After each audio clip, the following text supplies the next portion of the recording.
Alright, well, if everybody's ready, we'll get right into our next session. So, when we left off, after our very short hiatus of last week, we were still inside what is called the Halls of Black Iron, that being the penitentiary that you guys, the Wavy Navy, found yourselves in. As Veridan Greathane still stands stalwart in the center of this small corridor, addressing all of you. Rez, you have just told him that you have a boat. As he looks to you and the rest of your party members, he strokes his chin. I see. And where might this vessel of yours be located? Oh shit, sorry. Arnholt didn't tell us, right? Inside the letter, it was contained that the boat is located in a city known as Dungloras. Oh yes. That town is Dungloras. I see. As you guys see him approach now for but a brief second, taking about a half step away from the jail cell. That is an extremely unfortunate circumstance. As he looks back at the rest of you. Do any of you have a ship that is within 1,000 miles?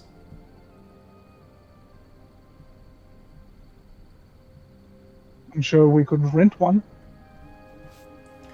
That may not be necessary. What if I was to tell you all of a portal not too far from here? One that could get you to your boat in, say, a day's time. You're in the jail? Not in the jail, but when I let you out of the jail, I mean.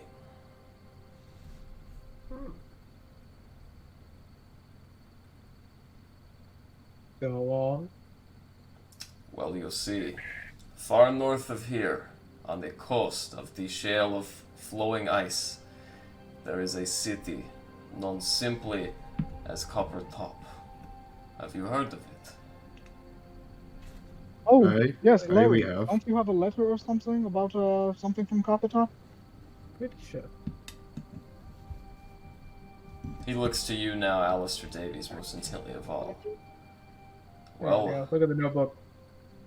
with your captain at your helm, you shall have no issue finding it. The city has been cloaked magically to prevent the usurpation of weary travelers and unwanted attention from the Dale lands. However, seeing as how they owe me a favor, I would say they would not mind you using of their portal. Well, that sounds like a great deal. In that case, I will have you released. At that moment, he goes to turn and open the door. Oh, and one more thing. While you are out on your escapade, Mr. Erland will wait with me here, as collateral.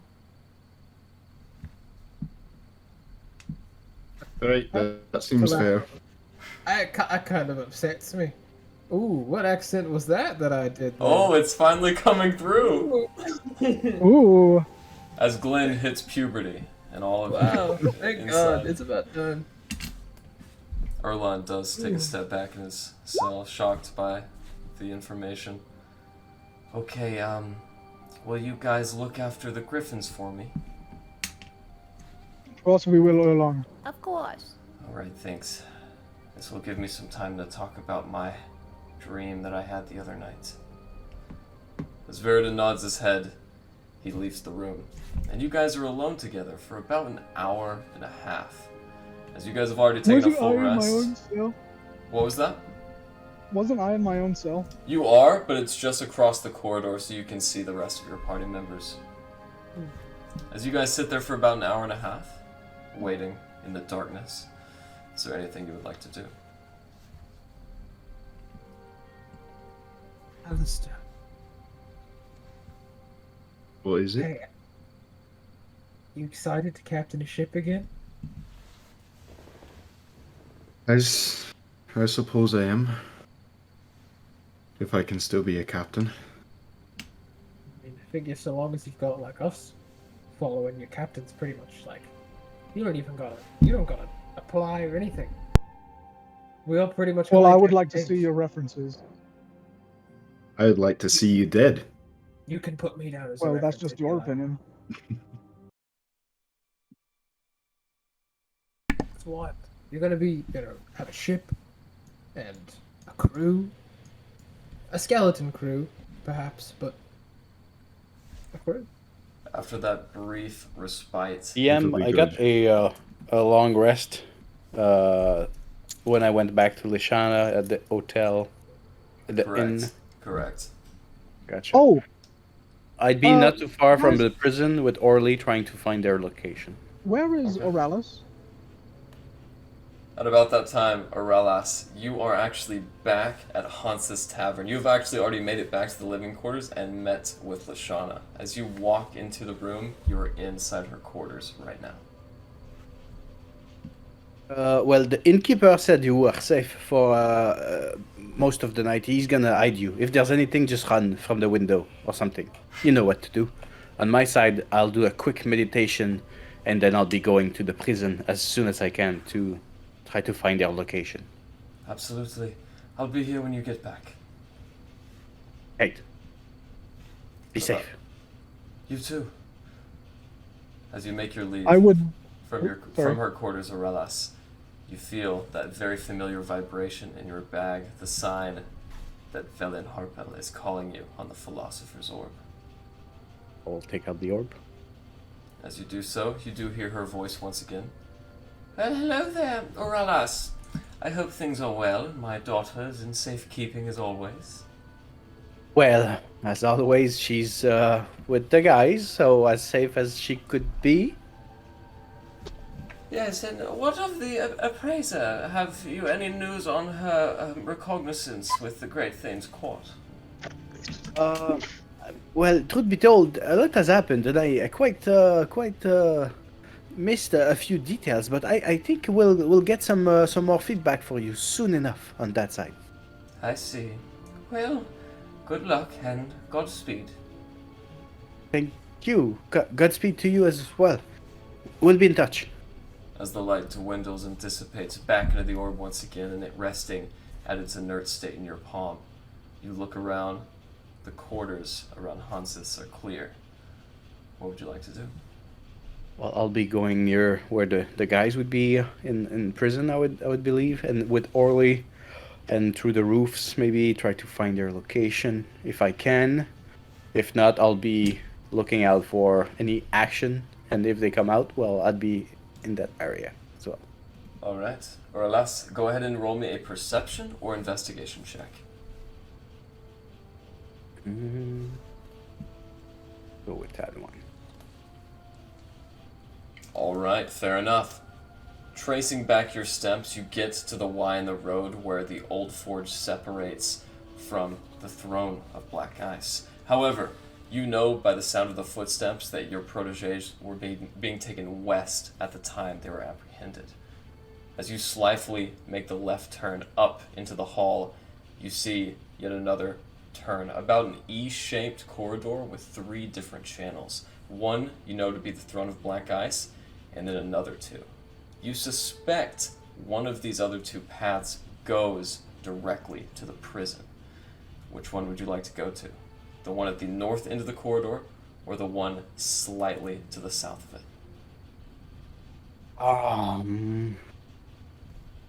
it? Before going in, I would have Orly fly, as I think he can get 100 feet on me. So maybe I would have him do a sprint or a dash, flying, a flyby, just so he gives me some intel before I venture and risky. Alright. As Orly jumps free from its perched location on your shoulder, it flutters around for a second. In its purview, you can clearly see down these 2 halls. Down the first, you see 2 guards that stand stalwart in front of a locked iron door. In the second, you see a much thinner door, this one made of black iron with corrugated slits that make it look like the entry to a prison. There's no buildings. It's really a corridor by itself. There's no building I can. Yeah, there's no building for the prison. It's just one of the many channeled corridors that are located within the depths of this mine.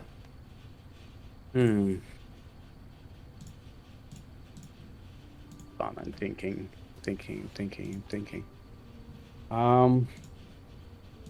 I don't want to risk it right now. I'll stay myself there safely. I'll get Orly to scout ahead on both locations, and I guess I'll wait. Okay.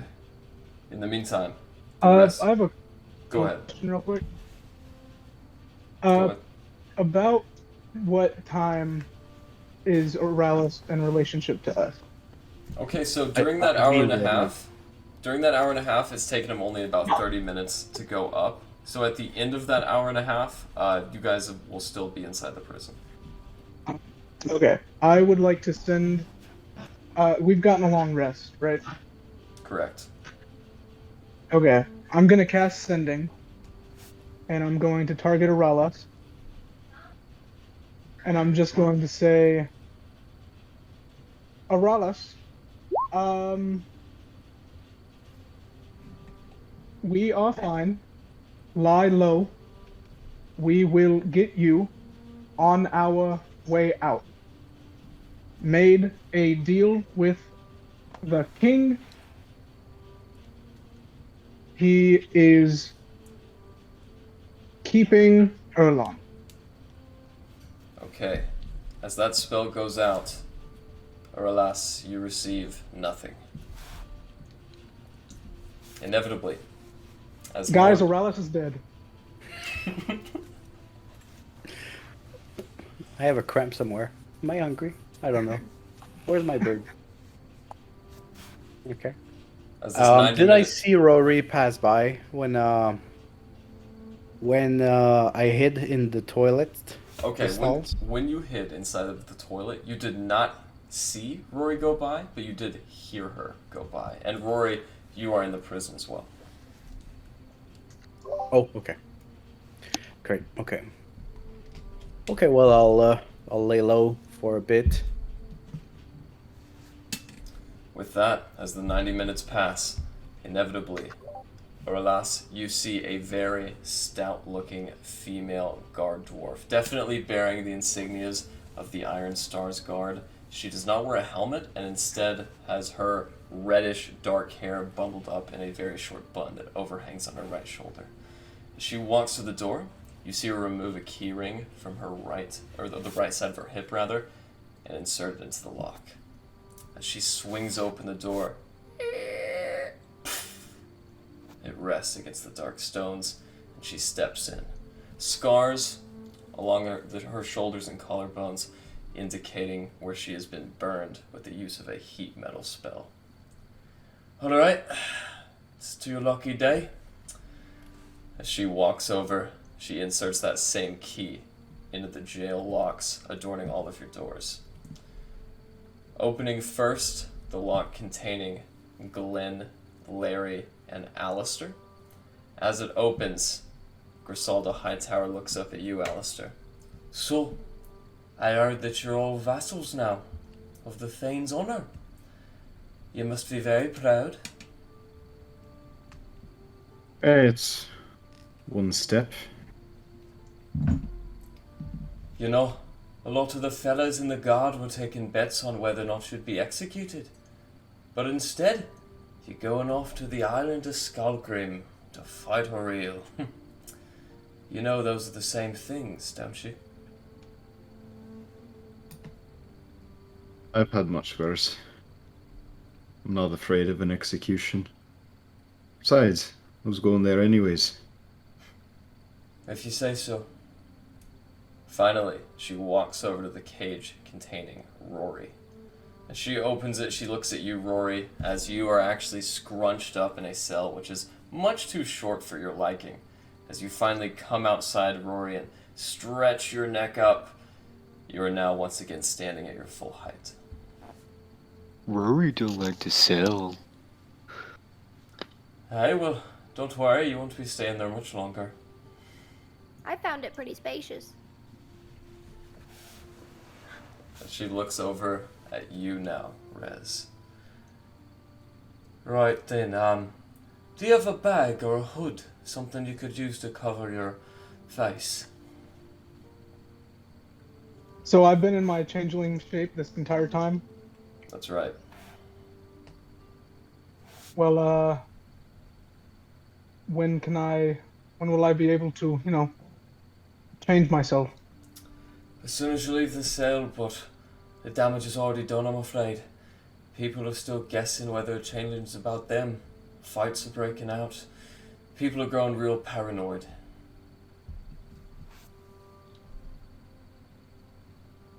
Alistair, could I fit in that bag of holding you have?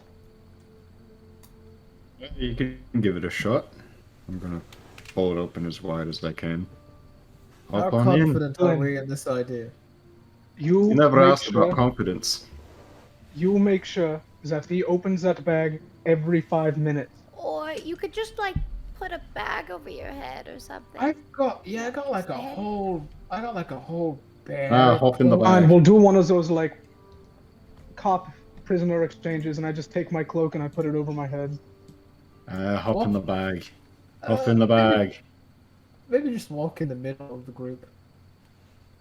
Listen, That There, I don't trust Alistair with this. I feel like this is just, like giving him a weapon, and saying, kill me or don't. Yeah, you came out fine, Larry. Yeah, but you feel indifferent about me. Yeah. You never know when a changeling can be useful. his I'm death not would certainly going to be take a some weight off changeling my about it. conscience. That's for goddamn We'll just sure. tell people you killed me. Fair enough. And as the bag is adorned on your head, she finally opens the gate door, this time standing on the inside of the jail. As she motions a very densely armored pauldron up. After you, ladies first.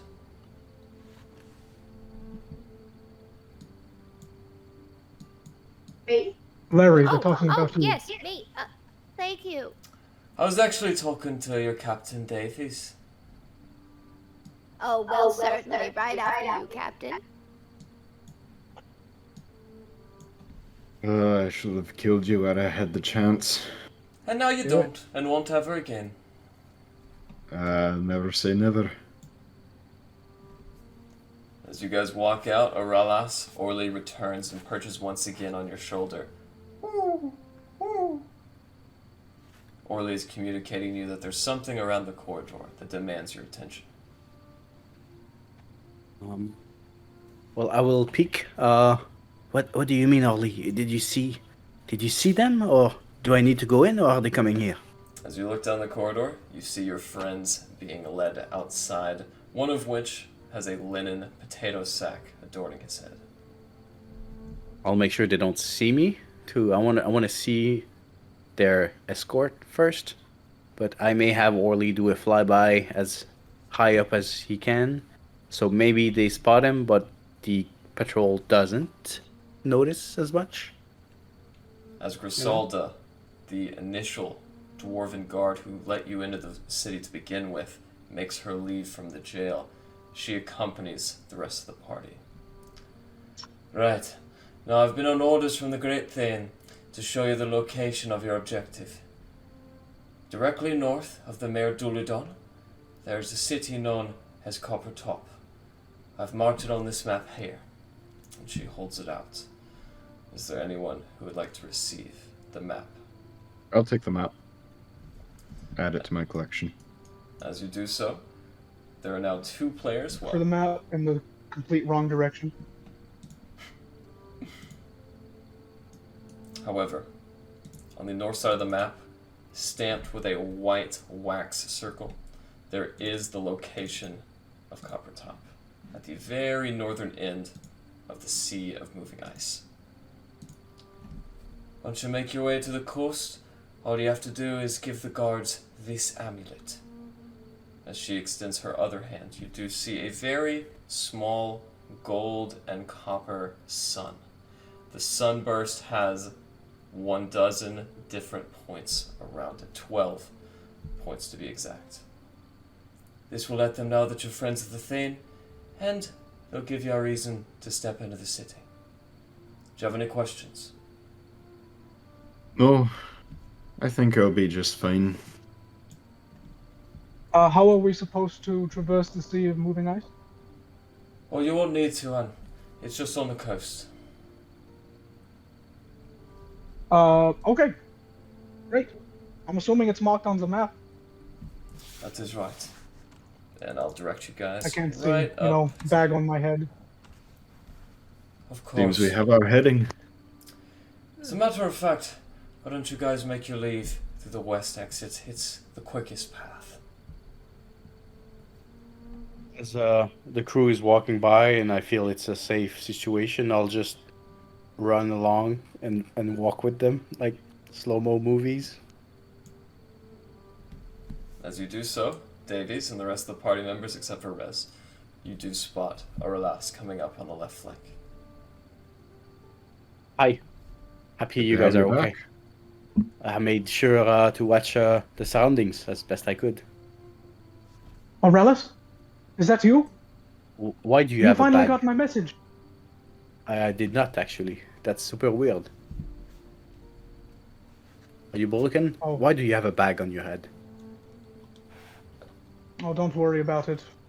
Once we get to the exit, I'll be able to take it off. They think he's ugly, but Rez, just, the only opinion that matters is your own. I know, and I'm fucking hot. As long as you think so. Hey. Watch your mouth, Larry. She's right. Confidence is sexy. Speaking of confidence, whenever your mother asks me anything about your safety, I always have to lie or never say the truth. It's very hard on me. How is my mother? You've talked to my mother? She seemed fine. She wanted some feedback onto the revelations towards the object you got. Did you tell her that, that the appraiser, died? Yeah, I couldn't quite remember if we got the information before or never. Not at all. Well, maybe we tell her on the way later today. Okay, question for the party. He was able to tell us before he died that it came from the island of Skullgrim, essentially from the Frostmaiden, right? You did? I'm not just making that up. No, that's true. You Yep. manifested that. No, he's correct. That did happen. No, I know he's right. I know. In very He also remarkable fashion. Yeah, Eric remembered. He also The told me island that was my- the last thing in my notes. That's good. Yeah. I don't even think I took Same notes guy. last session and I remembered that. However, I took a billion notes, then Garrett messaged me going like, "Hey, I fucked up everything I told you." that is true. I would like to, for the purposes of retconning, I would like to go through those notes again. Do you have all of them? Yeah, I got it. No, can we? No, please. Let's not No, I just know, I walk know, off with I know. deities again. Okay, if you don't want As to. you're If making we're notes. editing Send the notes, PDF in the I'm going to chat. add a couple things to mine. I'm adding a few items, some equipment. It's no big deal. It's fine. However, as you guys coalesce together now in your original form as the complete party members of the Wavy Navy, you look back and remember that Erland is left aside. As you do so, Larry, you have the chance to remember something too. Go ahead and make me an intelligence saving throw.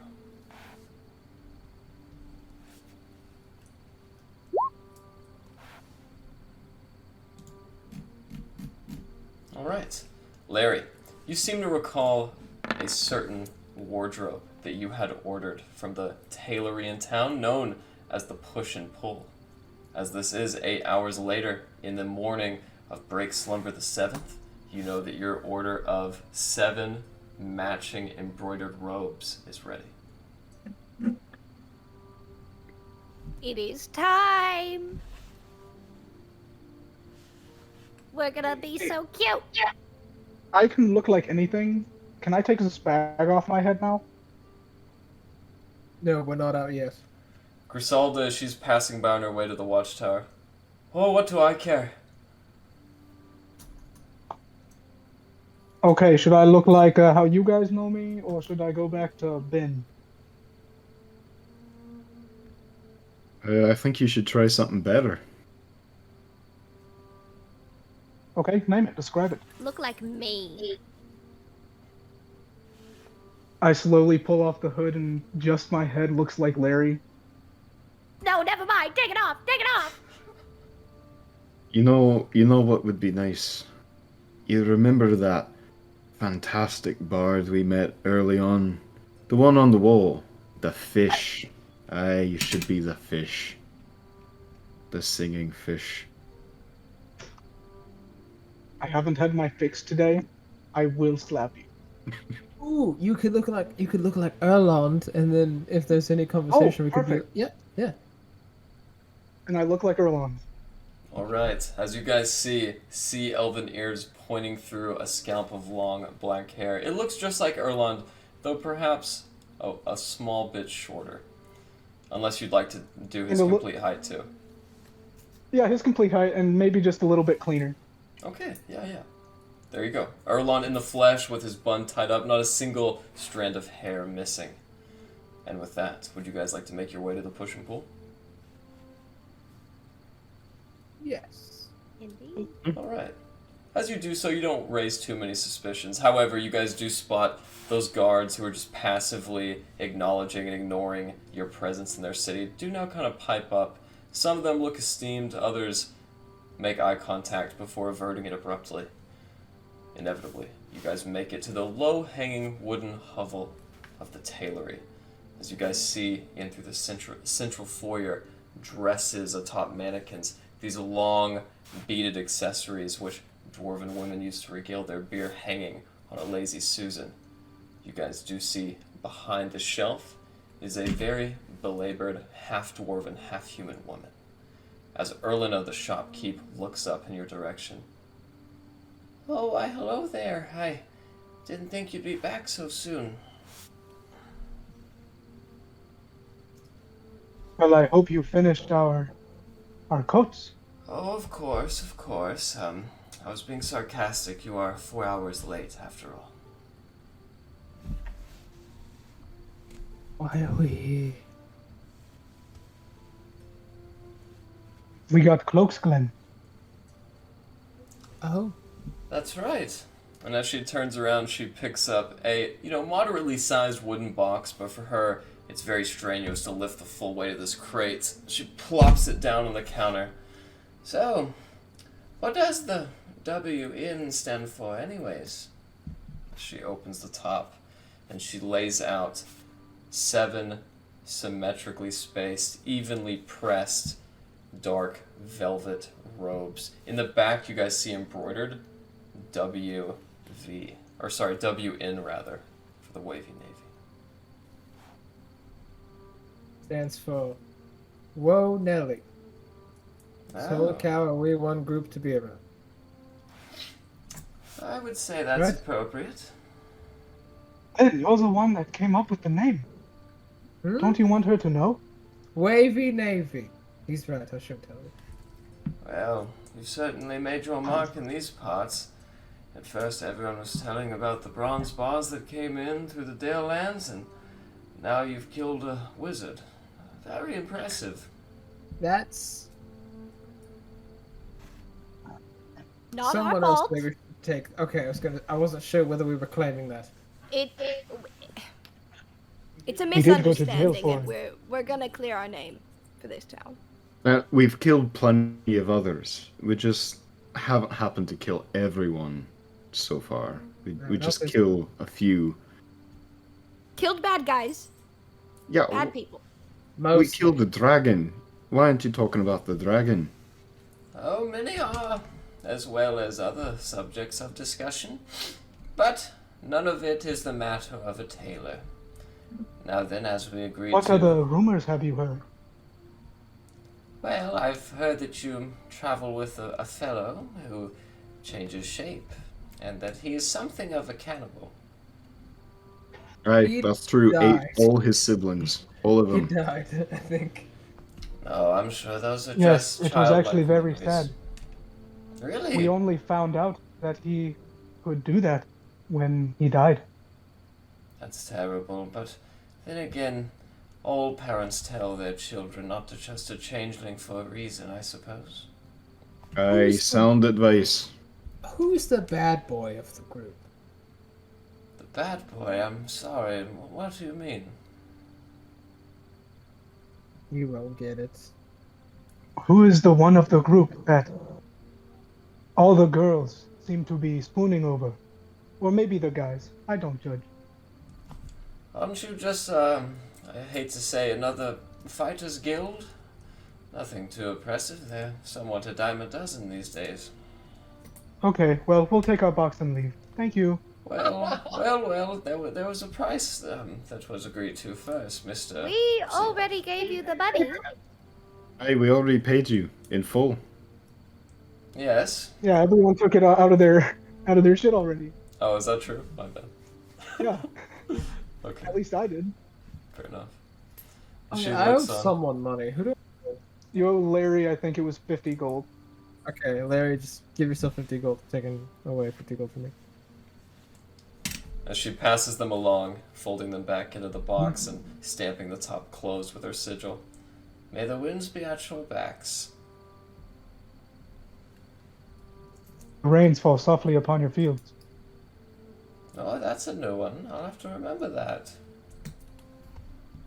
It's really good, Erland. As you guys make your leave now, heading out, do you guys want to go I'm out glad of two the... people got that. Do you guys want to go out of the southern entrance where you first landed on your entrance to the Dwarven Valley? Or would you guys like to go out of the north, the western entrance? So what were we told to go out the western? So it was the shortest. We were path. told to go out the western entrance, yeah. That's right, it is. Let's go that way. As you guys do so, you inevitably make it out, dropping down into the Dale Drop, heading up the unused and vacant mine tracks that sprawl throughout of the Dwarven Valley like spider webs or fracture in bone. You inevitably make it out the other side. As you do so, you guys come upon an unusual sight. 6 dwarves dressed in leathers and wrapped in thick furs guard a wooden stablery. Surrounding it are various creatures, rams, the bovine-like aurochs, which they use as livestock, and of course, 2 massive griffins. As you guys make your way out, the griffins await you and perk up at an Erland, a master which is slightly unfamiliar from before. What would you guys like to do? Oh, hello, Griffins. Wavy and Navy. And I go to pet the beak. Like, pet the face. Make an animal handling check, Erland. This is gonna be exactly like Draco Malfoy with the hippogriff. About to get the shit slashed out of me. Yikes. Whose father is gonna hear about this? As one of them just instinctually detects some unfamiliarity and whips its axe-like head around it and nips at you, make a dexterity saving throw.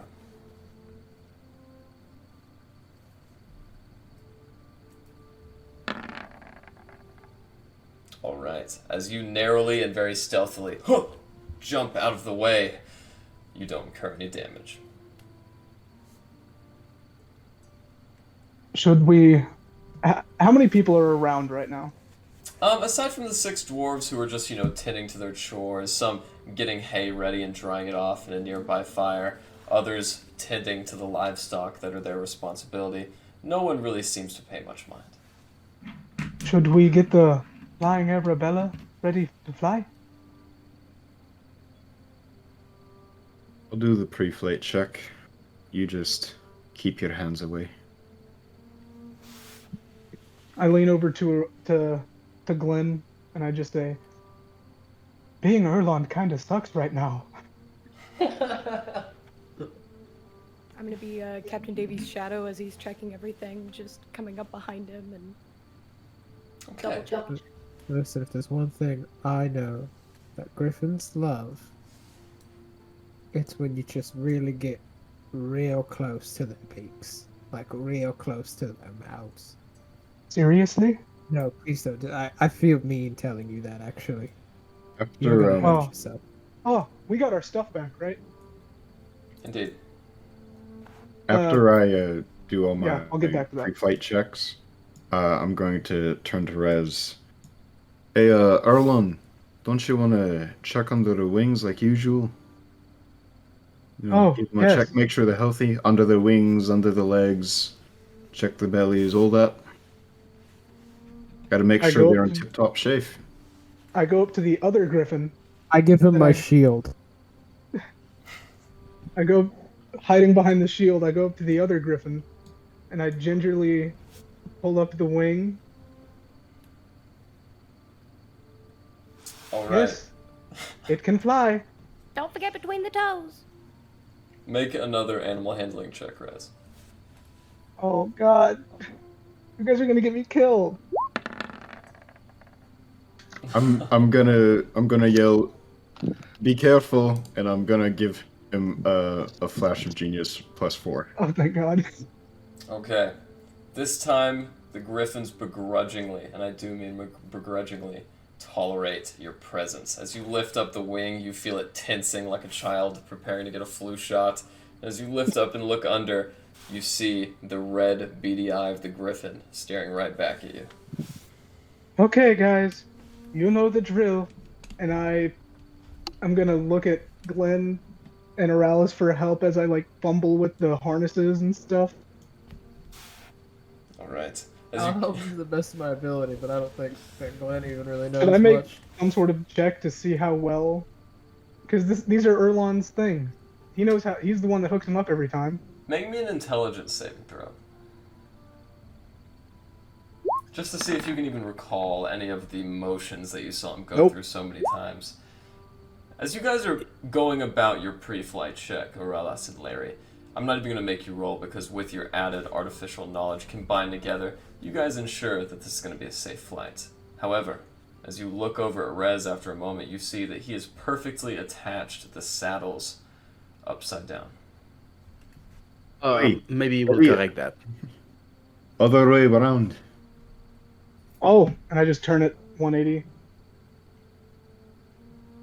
Upside down, you idiot. Oh, now it's backwards and right side up. No, flip it again. 180. Oh, okay. Maybe somebody else should be. Alright, My understanding Go is on. he's wearing You're his back. underwear 4 straight days in a row, just flipping them on the other side all the time. That's my guess. However, Rez, Go on, you Lens. do inevitably successfully get the stirrups in the right area, the saddle facing the right direction, and the harnesses just below the beaks of each griffin. As you guys Just for do the this. sake of, just for the sake of Glenn having something to do, Glenn has history of a bosun spending more time messing with like the cart, making sure that like the cart is sturdy and ready for travel. Okay, amazing. And yeah, Glenn, you can see it now in its detail. The cart is, essentially just your classic wooden cart, once with wheels that have kind of been replaced with sled-like appendages. Small carved gliding wings that don't give it too broad of a surface area, but just cut through the wind ever so concisely. And 2 large balloon-like drapes that almost look to you to be small canopies that sit on either side that give the cart its lift. Sweet. As the Okay. griffins Let's are just- put together, would you like to take the reins? They are there, Glenn. Yes. I would like to take the reins. All right. Completing your pre-flight check, Alistair and Larry, you look up and spot Glenn in an unusual position, this time at the head of the car. You got what's this, she doing up Glenn. there? I'm gonna crawl up and sit next to him. I figured I'd give it a shot this round. Would you care to be the first mate for the day? Oh, now you're asking me to be your first mate. I see how it is. Alright. You don't Sure. have to accept. I'll ask. Oh, sure. Oh, great. I built the damn thing. I'm gonna sit up here. Right, of course. I'm just looking for a Can I sit on your lap? Alistair's still drinking his big horn of beer. Can you be Very small? nice. I can. Just wait until we're up in the air. You know, they say it's safest in the back. Right on the edge. Well, while I'm sitting in the back of the cart, I'm gonna do a once around to make sure that none of the other dwarves are looking at. Shush. Make a And I'm perception going check. to. Yeah. Yeah. Okay.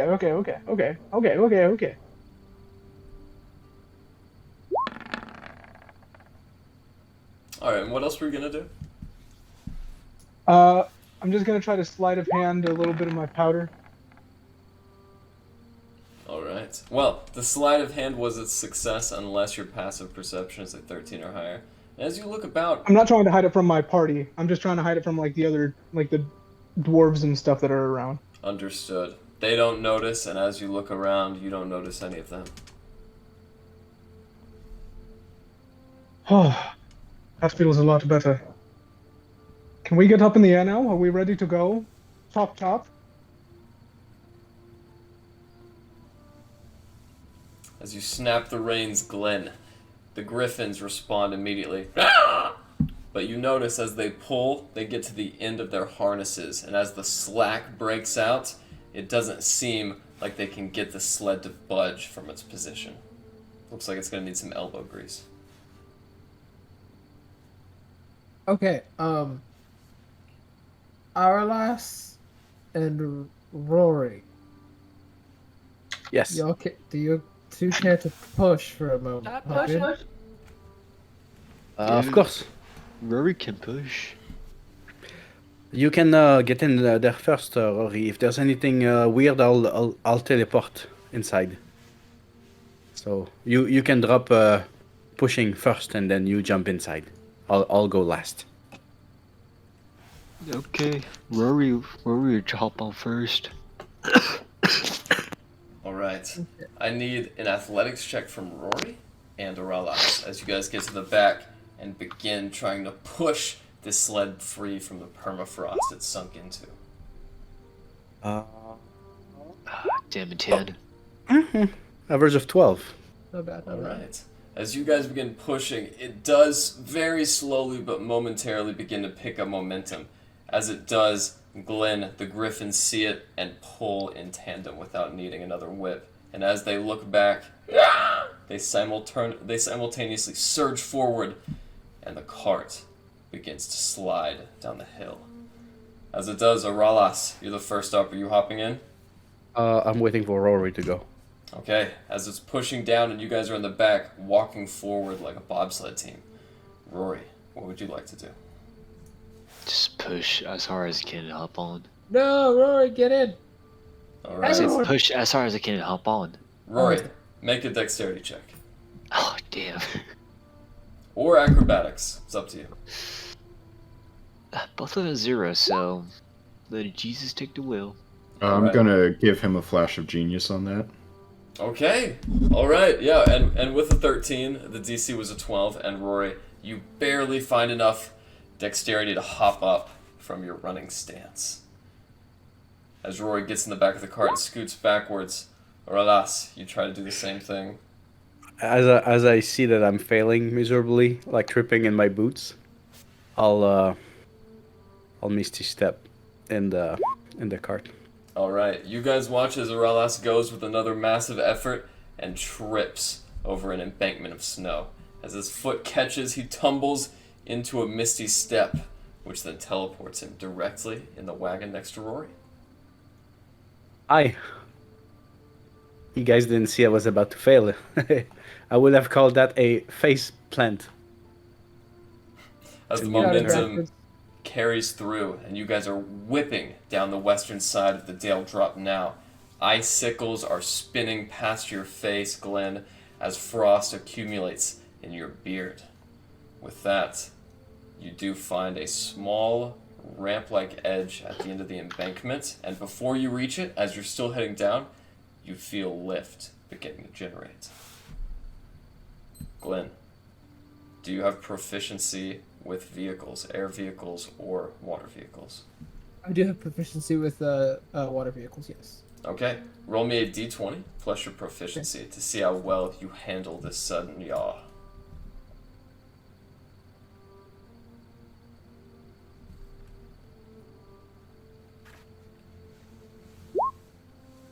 Okay, Glenn, As you pick it up, all of you feel the cart as it takes off. And then briefly, as it head towards that ramp of snow that's coalesced on the bottom of the ramp, you guys feel a sudden spike of turbulence as the sled smashes into it. Snow and other rocky debris shoots out from underneath, and the wagon is going to lose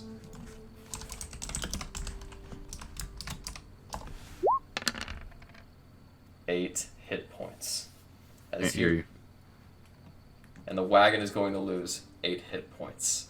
As you feel this massive spike scrape the bottom of your lovely flying Arabella, it is airborne, but a little the worse for wear. I'm just gonna stare at Glenn from the passenger seat. I'll fix that. That will be fixed on my dollar. Oh, yeah, will it?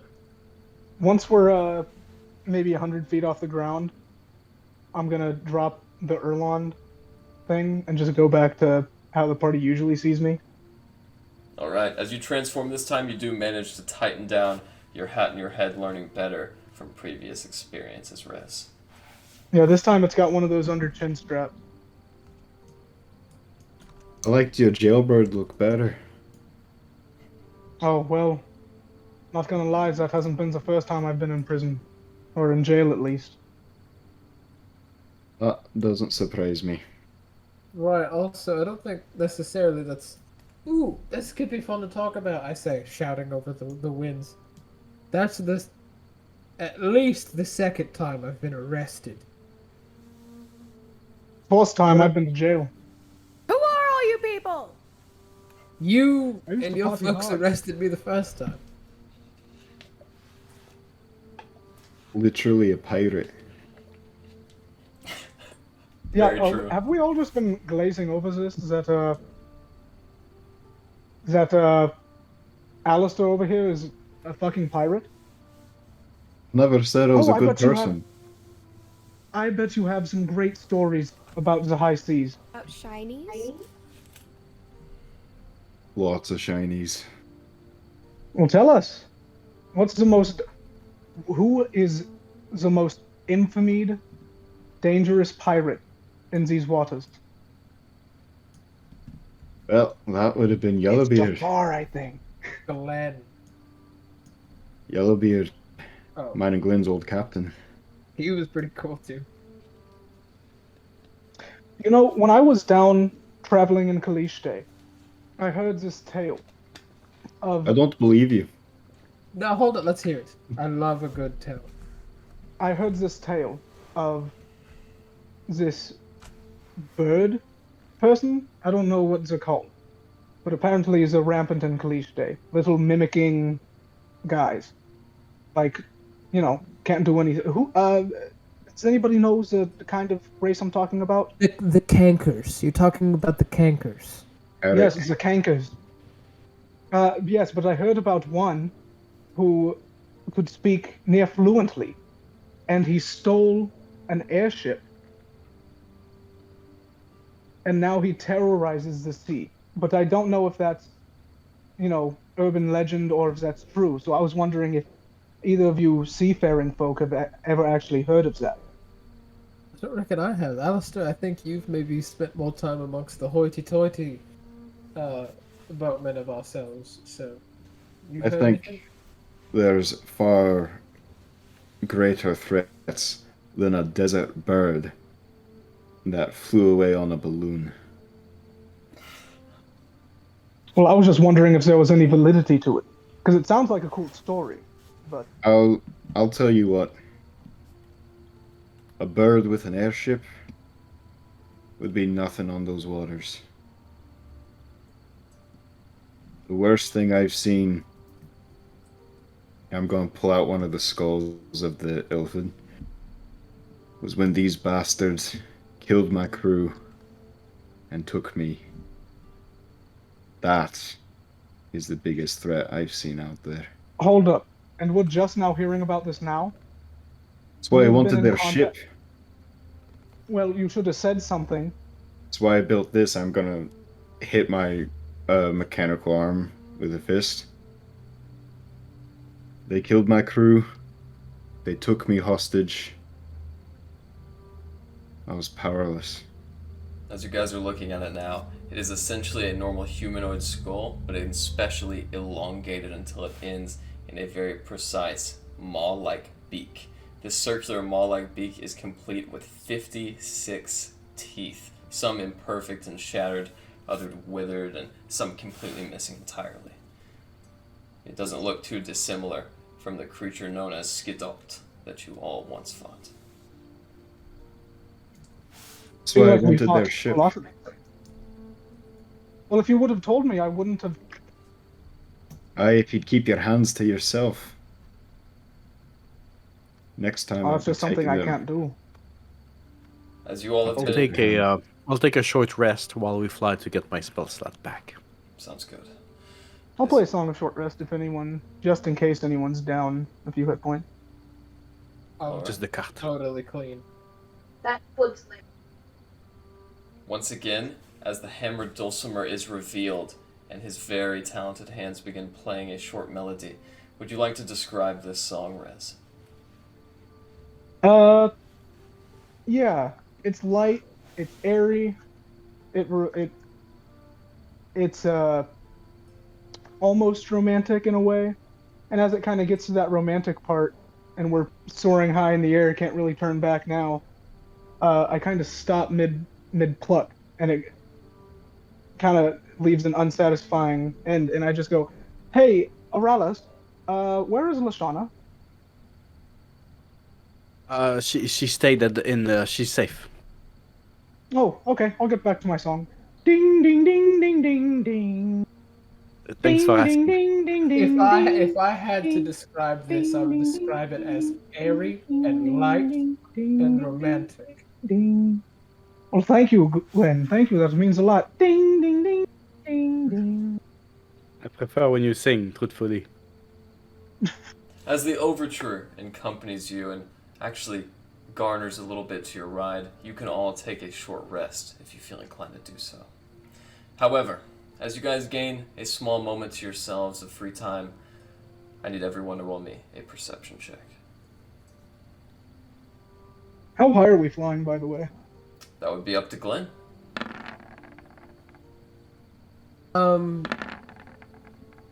Do I have like a reference for how high we usually fly? Are we usually above or below cloud cover?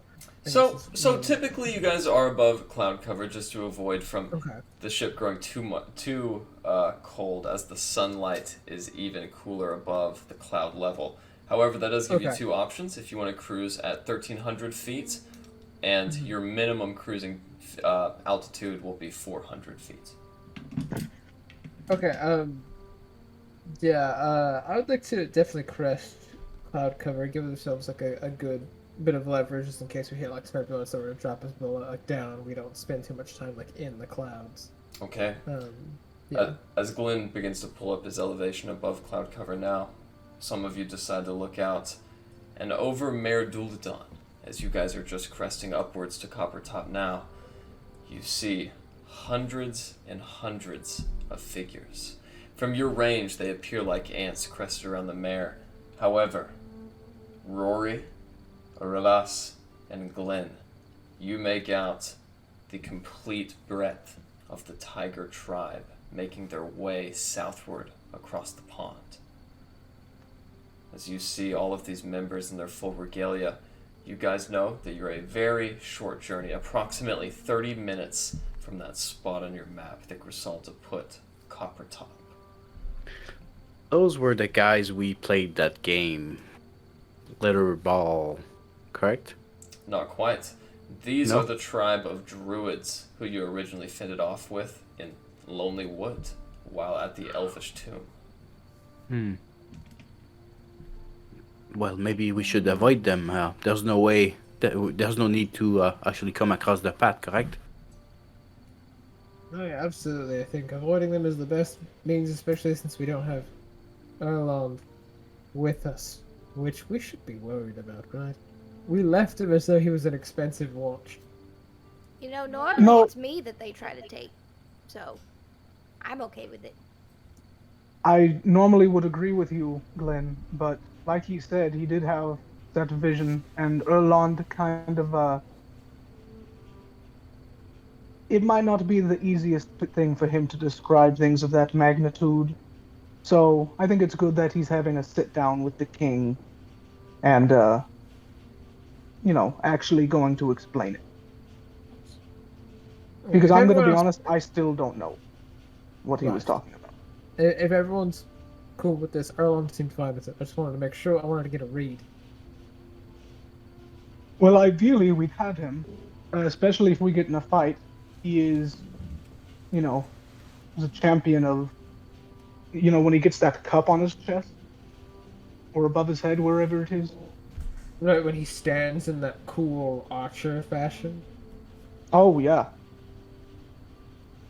It's almost like he's one of the most broken subclasses in a game or something. Let's go in a circle and say our favorite combat skills about each other. Auril, my favorite is that you make dragons explode. Well, thanks. I'm not gonna lie. The first swings you took with your swords, your big-ass sword, I mean, was quite impressive.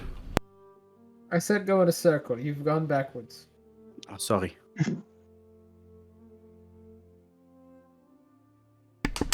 Auril, next to you in the circle is Rory, actually, if we're going counterclockwise. Rory, I like the way you use few words, but when you do, they are loud, and they have their weight to them. That's also what she does in combat.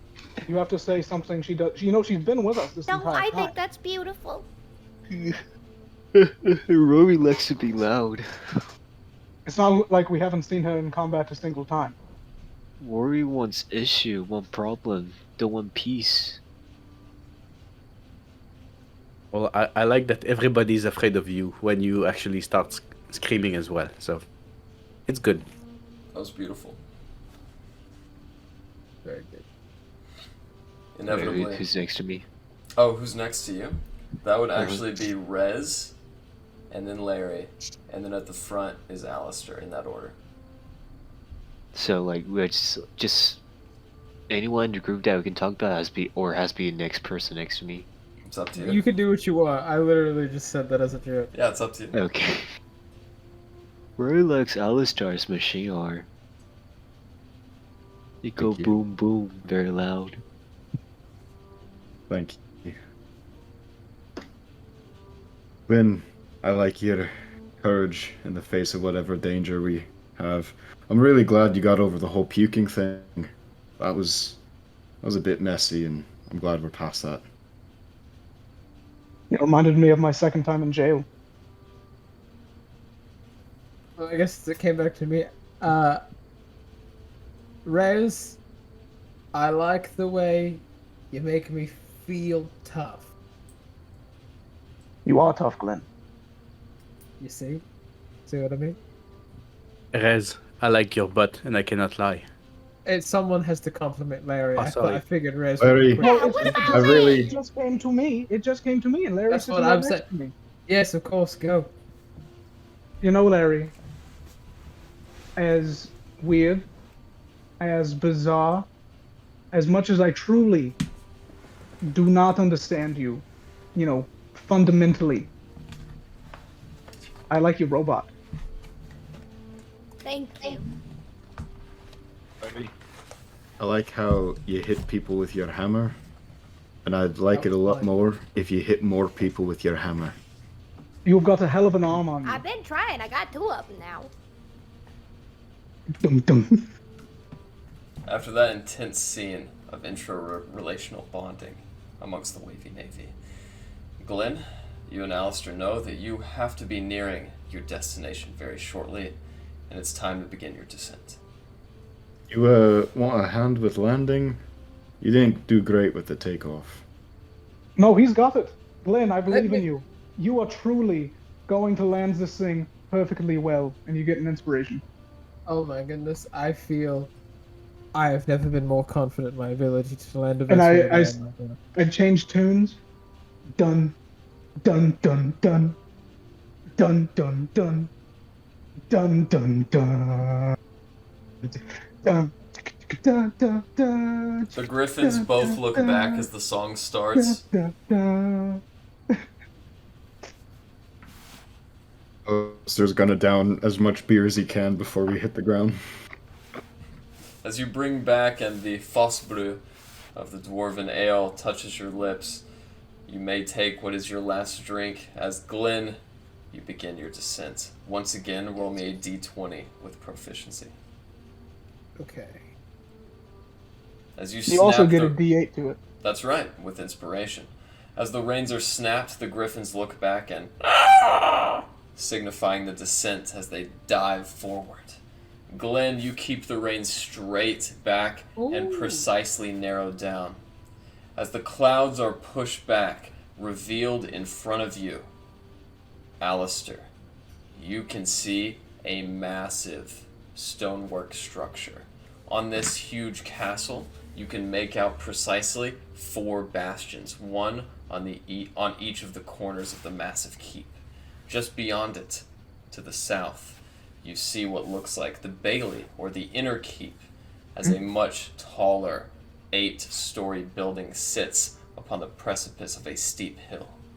As you're making out all these sights, and this strange, almost alluring glow that the city of Coppertop produces, the rest of you just see a blank, snow-drifted curtain of white.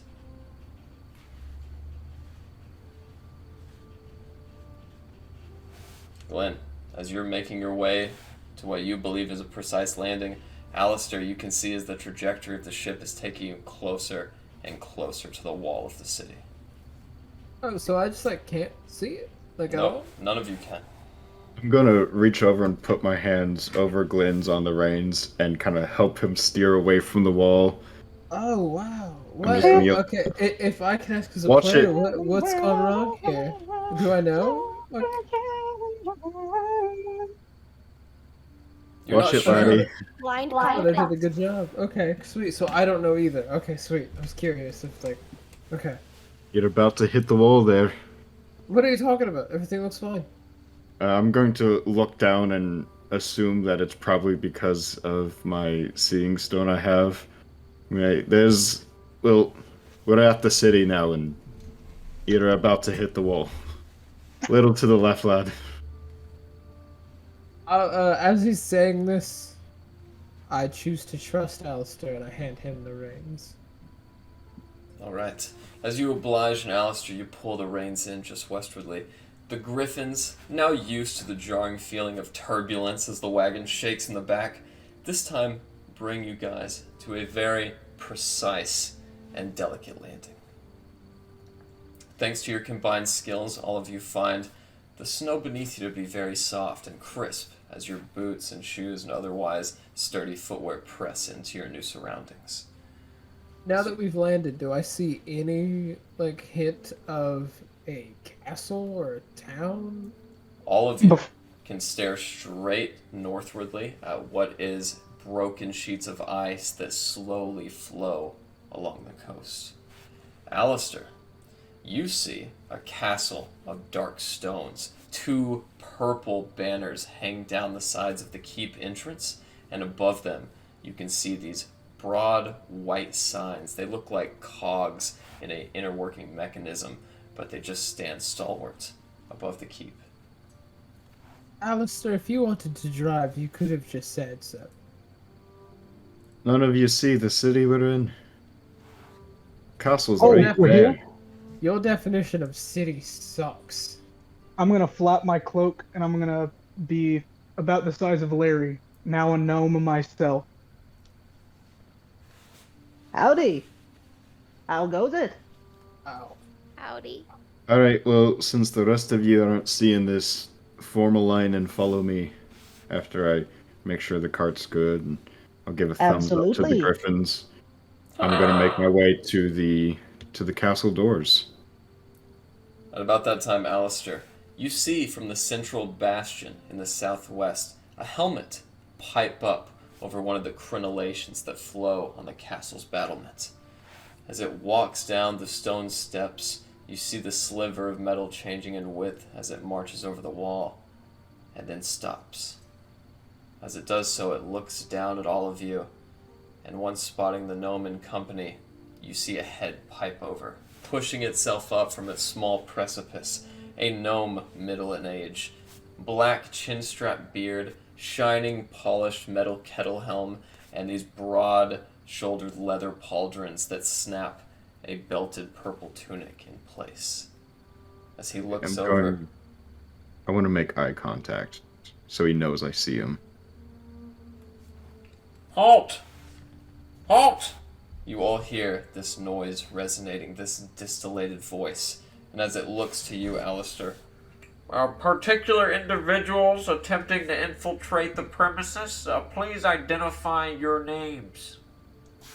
I'm Captain Alistair Davy. This is the Wavy Navy. I'm going to hold out the amulet. And we have been sent here by the King of the Dwarven Valley. And identify what your particular reasons for being here are, exactly. Well, I do believe we're meant to pick up a ship. You see, he Well, no, we scratches were his supposed to chin. go get like a portal, right? That's right. As he scratches his We're chin... supposed to go to a portal that would take us to our ship. Alistair cares about the ship. He's not one for these fancy portals. Just a moment. I will send someone down to retrieve your personages. And about that point, the head disappears. Just a helmet floating on the wall for a moment, and then fully sinking down. As you guys wait there for a moment, the rest of you are amazed. For suddenly, out of reality itself, you see this door open. Massive chains pulled on the side, a windlass activated, you know, Alistair, but the rest of you just see light as an opalescent opening appears in space.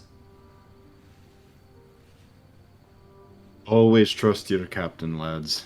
Always trust your captain. As the light dissipates, you guys see in cobblestone roads, these high mortared brick, cobblestone, and wooden buildings that sit mangled like a menagerie in front of you. As you Actually, just real quick, if I can. Early in the campaign, I mentioned that I carried a triangle-shaped stone with a hole in it. I want to look through it just for a second and see if I see anything differently, just for my own curiosity. Okay. Just look through the hole in it. As you look through the hole in the stone, you do see something somewhat differently. Although you can't make out the exact perimeter as can Alistair through his seeing stone, you do spot what looks like shimmering blue magical shale that covers the vicinity of the castle. If you squint hard enough, Glenn, you can kind of make out the translucent borders of the fortress itself. Son of a bitch. Then I just put it back in my pocket. In front of you, you guys see this open city. Not a gnome in sight. What would you like to do? Well, they said they're sending someone down to collect us. Suppose we should stay put, right? And as I'm saying that, looking back at them, I'm gonna start walking towards the opening as I'm telling them I think we should stay put. What would the rest of you like to do? By the way, if anybody asks, my name is Grimble. Yeah, okay. Grumble? Grimble Longnut. Grumpy. Okay. Grumpy. I'm gonna follow Captain. So. I shall too. I'll tag along. As you guys walk now, as soon as you break through the precipice, you find yourself in a completely different setting. Surrounding you guys, you can now each see the interior of the wall. Constructed with this labyrinth of crimson and ember wires, there are also pipes that run the length. Just the way a skeleton constructs a body, you guys can see this loose infrastructure of metallurgic alloys that construct the inside of the castle walls. Anybody can make a tinkering or arcana check if they wish to discern their purpose.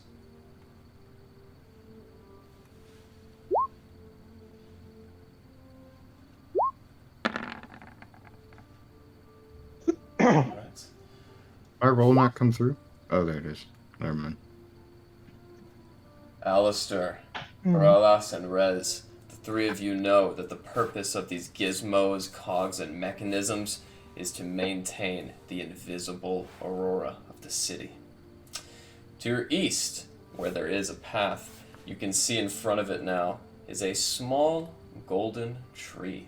About 5 feet in height, it does have normal wood ornaments, limbs, and a trunk, but bright golden leaves that might be familiar to those of you who visited the House of the Morning Lord in Bryn Shander. Around it, many gnomes are gathered. With my parchment, I'd like to make a quick sketch and take notes of the turning cogs and the mechanism that keeps the castle invisible. You do so with great ease.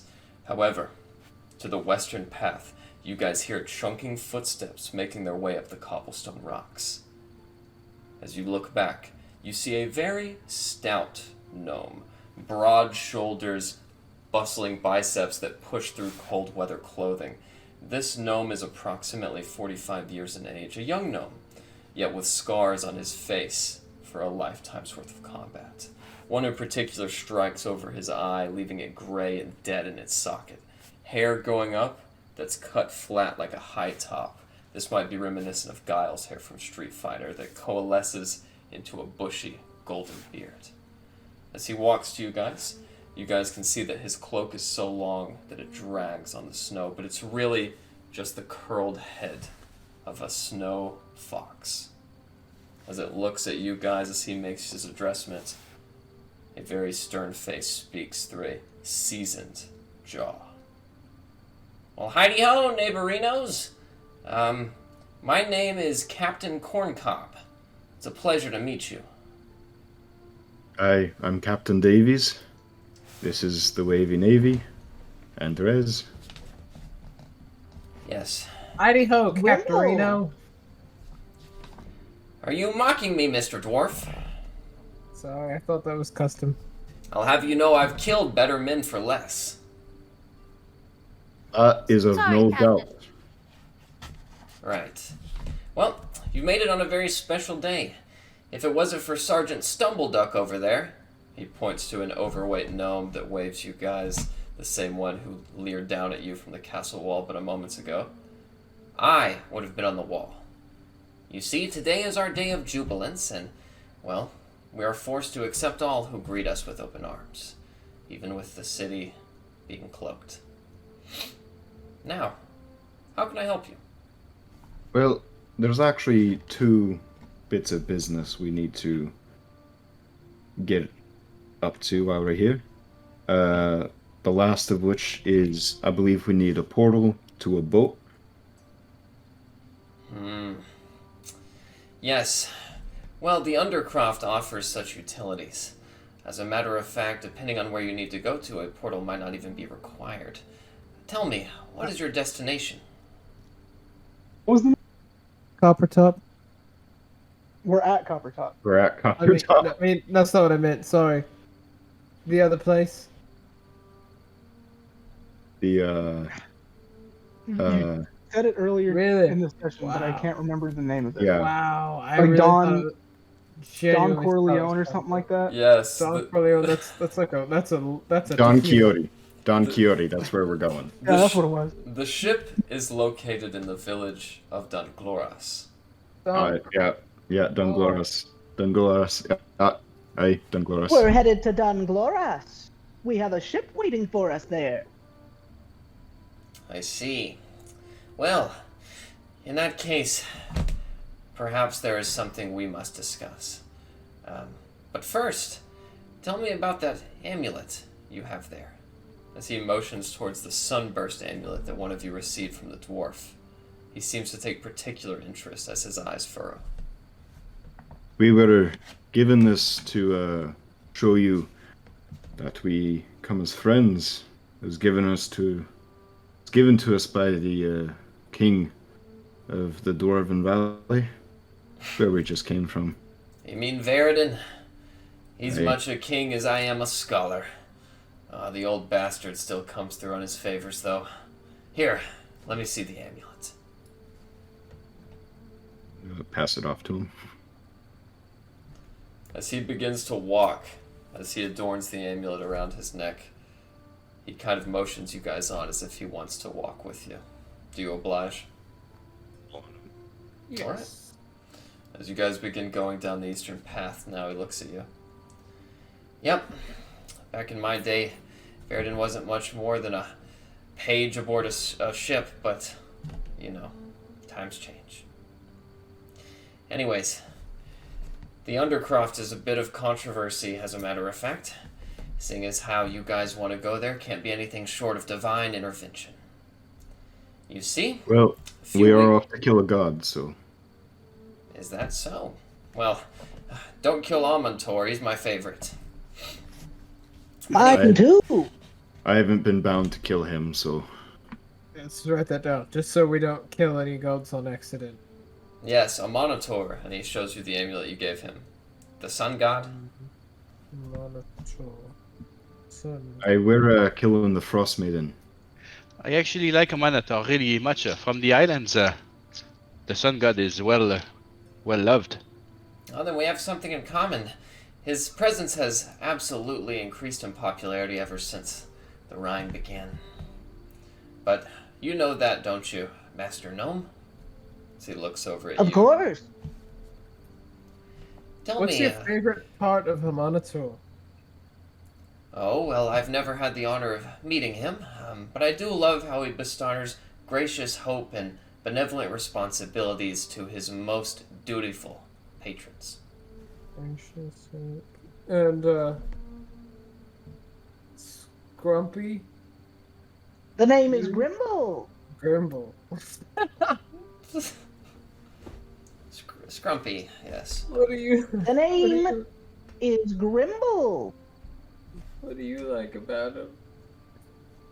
Hey, I enjoy Grouchy. the warmth he brings on a cold winter's day. His faith is all I need to keep me warm. Tell us about your experience as a fellow gnome, Grouchy. The name is Grimble. Aye, garbage. Keep talking. I look over at Captain Cockface. What's his name? Captain Corncob. Captain Corncob. That's what it was. Like I look over prostitute. at Captain Corncob and I just do a. Can you believe these guys? Always never paying me no respect just 'cause I'm a gnome. Yes, Right, but they it is a gnome's first honor to provide hospitality to their guests, even tall ones such as these. That is true. I've been trying to teach them that, but they just won't listen to Grimble. Not to change the subject or anything, but do you know anything about Gnomish Rhapsody by chance, Captain? Oh, yes, indeed. Lindy Leadliver in the Grease Guzzler offers the best rhapsody a gnome could hope for. Good. I think I'll need some of that. It's very wonderful. Captain, I was wondering if you'd know anything about the tiny town tinkerer. Absolutely. Robert von Bargel is the proprietor of that precise location. However, well, he's been in a run of bad luck with the law as of late. I've been seeing him quite often, as a matter of fact. I was hoping to speak with him. As one tinkerer to another, I'm gonna hold up my arm and give it a tap. Yes, you do seem to be well versed in the ways of natural philosophy. I tell you what, after the ceremony, I'll take you right to him, if he isn't there already. I would appreciate that greatly, Captain. Approaching it now, you guys have walked all the way to the center of town. In the center there before you, you guys can see this tree that all the gnomes look up to in reverence. This gold-leafed, broad, evergreen-like tree is only about 5 feet high, though 2 feet above the head of even the tallest gnome. As they look on, some of the young children and the elderly gnomes in attendance walk forward to the front of the line. Hand in hand, ringed around the tree, they begin to sing. Do so mar, frost will thaw and go again. Nusamar, Nusamar. Springtime leave us, warm time bring us back our lovely holiday. As they sing, and they continue through this rhyming pattern. Inevitably, they look back as Captain Corncob looks to the rest of you. Excuse me, friends, this'll just take a moment. As he walks forward, an errand boy pushes out a large stool with 3 careening steps. As he steps to the top, he takes the star out and puts it on the top of the tree.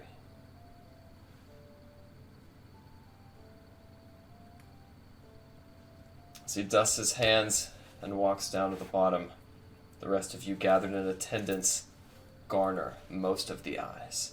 People looking back at you in fright, others just kind of curiously sitting there with their hands on their hips and their lips out.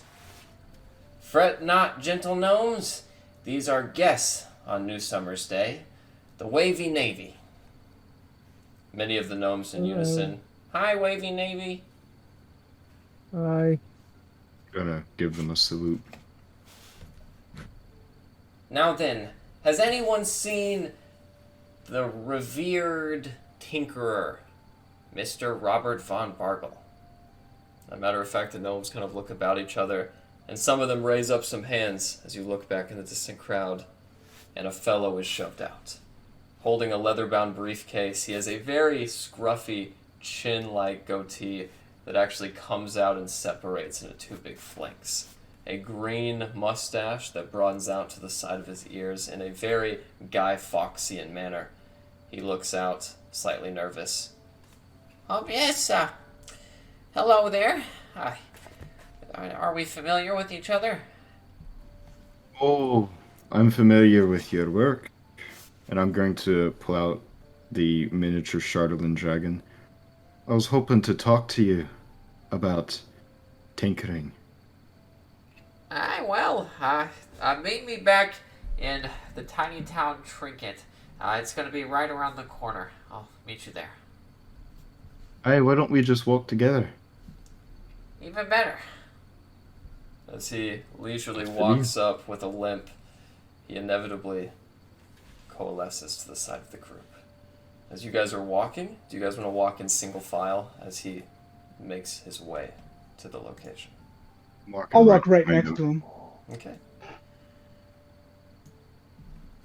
My, you're a tall one. What's a gnome got to do around here to, I don't know, find a party? Gambler, get back here. The name's Grimble. Well, after the jubilant celebration, I think some people are getting together at the Grease Guzzler. Well, it sounds like that's the place to be. Grimble, you might be able to show some of your talents and fetch us some coin. That's right, Grendel. The name is Grimble. Ooh, Aye, Grimble, Grimble. I like that one. Yeah. Grimble. How about Gumbo? The name is... Forget it. Don't worry. I'm sure they'll brighten up to you soon enough. Tell me, are you new to the whole adventuring thing? He's new to the whole gnome thing. Really? You know, I heard of a fellow once who was killed and resurrected as a gnome. Is that what occurred to you, friend? It's actually the very same thing. I died. Someone brought me back. And what a mistake that was. Yes, They tell me about it every day. I think it's the voice. Well, if you've come to dispose of unwanted guests, you've come to the right place. I've got more things in this shack that'll kill a gnome than the government does stored in that little bunker of theirs, as he makes an eye off and stares straight at the tower to the south. I think you and me are Yo, going is this guy a to get along terrorist? just fine. No, I think this guy developed every COVID variant that exists in this world. I think that's the problem. As he I swings, think this is exactly the gnome I want. as you guys see now, as he swings around the corner, the building marked with a 3 right around here. It's a large brick building with a sloping roof of black shingles. In the corner, there is a tall, well, gnomish standards, very tall chimney that produces gray and black soot, two different streams that careen and split into the night sky. Walking up to the door now, he swings it open. It is only 5 feet tall. As it broadens out and the snow whips in, you guys see warm light emanating from the yellow-stained glass. White etching says the name of the store. Tiny Town Trinkets. Well, come on in. It's much warmer inside here than it is out there. I'm gonna go in and immediately start just scanning over everything. As you do so, you see 2 broad-shouldered mannequins. However, these are constructed out of metal and fibrous wood that connects their joints. 2 glowing blue eyes illuminate chassis of bronze-like copper alloy. These are 2 war-forged sentinels. As they stand at the door, awaiting your presence, you watch as the green-bearded gnome walks behind a counter, a shelf with 2 golden lamps producing steam that rises and fills the room with an aromatic scent. So, what's on the docket today? Magic items? Potions? Maybe some gadgetry for the house. Whatever you'd like, I've got it. Do you have anything musical? Well, maybe not musical per se, as in terms of instruments, but I do have a number of things which are capable of producing musical notes. As he fumbles under his desk, he brings out 3 cubes. One is bronze and copper with wood etching, much in keeping with the aesthetic of the Warforged. Another is a gold and copper mixed alloy of Tumbaga gold, which is in this very tight box with Kalishtan markings. And the third is just a classical stone-hued block. As he looks about, he turns them all to you, and you see there are cranks, twisting knobs on the back. These are music boxes that I purchased on my last trip to the south. What's that Kalishtan one do? Well, actually, this is aftermarket. It isn't really from Kaliste, though I do have a few items that are from there. This one is from Dunglores, and it plays a very lovely sound. As he turns it and the chime begins to play, you guys hear a very similar note to Marchand's music box all the way back in the Black Cabin, though not identical. Nah, he was wanting to talk to you anyways. And I gesture up to Alistair. I'm going to lean with my mechanical hand on the table so it's in clear view. I'm going to set down the miniature Chardolin dragon. I want you to talk about this. Right away. As he brings in 2 glass pieces and begins to focus them down, making his eyes look enormous over these bushy sprouts of green hair. He looks down. Oh yeah, I remember this one. He kind of leans in with some forceps. Oh, do you mind? Go right ahead, and I'm just going to be watching him very closely. Yes. As a matter of fact, a young kobold ordered me to produce this commission with a friend of his. Said it was for the mantle place of the Speaker of Caer-Dineval. The fellow's name was Dazon, as I remember. Well, the kobold fella and his friend are dead. Oh, that's bad news. Courtesy of the Wavy Navy, us truly. Absolutely terrible to hear that. Wow. They had a big version of this that they were using to destroy towns. Know anything about that? Made out of Chardolin, you say? Aye. My, what an impressive piece of craftsmanship. I knew the kobold was handy, but I never knew he could make something like that. He was a great person, and I kind of just storm out. Oh, I'm very sorry. Many good people are dying these days. It was very unfortunate. I can imagine. Good Well, soul down the wrong path. On the bright side, every storm cloud has a silver lining. You got all my handiwork without having to pay any of the fee. Good on you. I was wondering if there were any notes of yours I could look over. Well, of course. I do A most tinkerer of my... to another? Yes, I do most of my work through commissions. But if you'd like to see some of my schematics, I'd show you those for free. I'd be happy to.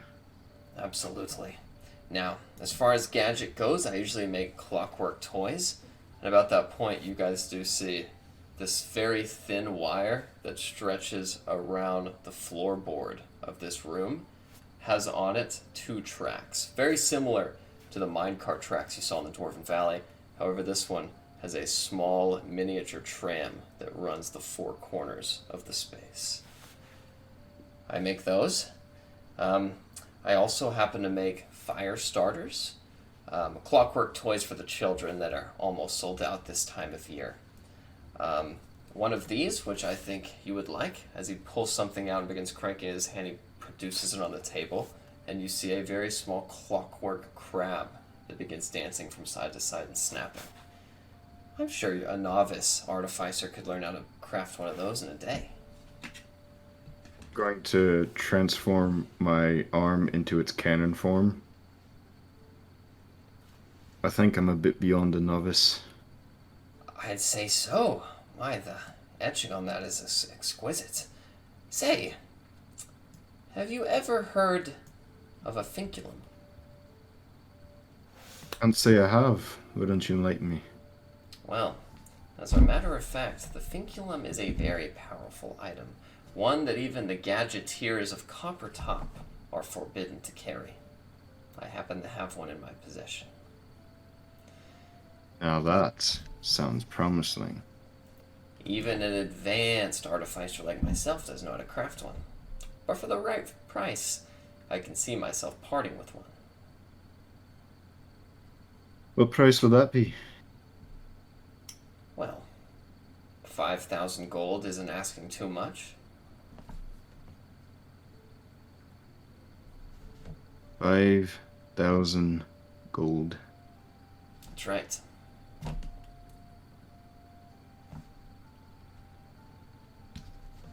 You see, Alistair, Would you perhaps be willing to trade in knowledge?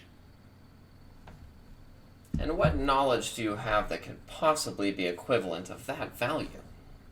I am going to pull out one of the illithid skulls. Or no, not one of the skulls, one of the severed heads. Set it down. And just be tapping on the cranium. I've been in their ship twice. I have notes. And I'm also going to pull out my alien blaster and set it on the counter, still holding it. I get the notes, the skulls, and the blaster for the finculum. You don't get the blaster. You get some of the skulls. And I'll let you copy the notes. And I took detailed notes inside their ship. I nearly cracked how to control it until this one I'm going to nod at Rez blew it up. I don't even think he's the one who did that. Yeah, we're having a heartwarming conversation We're outside. having a heart-to-heart outside, and we're muted because we're actually in the same room. Ha ha ha ha. Well, the goofy gnome that was here earlier, whatever his name was, Trash Pail, I think, he blew up the ship. And I'm going to give him like little sneak peeks at the notes I took from inside the ship. These lads, they conquered the stars. They're not from here. He's gonna lean Their over. technology brought them. He's gonna lean over with his massive magnified pupils and dial them in to make his eyes reach a new level of enormity. As he stares down, I'll say, You really do make an appealing offer, sir. Also throw in some platinum. However, he takes him back, taking the lenses off as well and resting in his seat. I think of one that's a little bit more appealing. Now, did I hear you guys say something about a portal? Hey, we're taking a portal to a ship. Right. Now, they don't want you to know this, but the Undercroft and all accesses to the Deep Burrow tram have actually been removed. A couple weeks ago, a group of goblins overran the facility, kicked out all the gadgeteers, and blocked off access to the tram. You'll have to fight through them if you want to get to your destination. However, there's something in there that is of particular value to me. Listening? Powering the station, there is an item known as the Mythalar. Don't touch it with your bare hands, it could disintegrate you. But if it is still there, and the goblins have not powered it down, as I don't believe they have, returning it to me would be of paramount value, not only for my business, but for all of Coppertop. If you do this, I will not only give you the Finculum, but I will do so for free. So, you want us to go in, fight these ugly bastards, and I give you the Mythalar. You give me the Finculum. Indeed. And by the way, this Finculum is no ordinary gadget.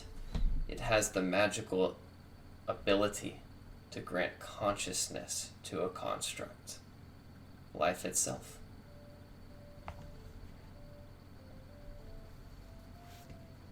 Well, you have the interest of Captain Davies. I'm gonna hold out my hand to shake my mechanical hand. He reaches his out as well, spitting in it beforehand. Put her there! Gonna grab it and give it a nice firm handshake.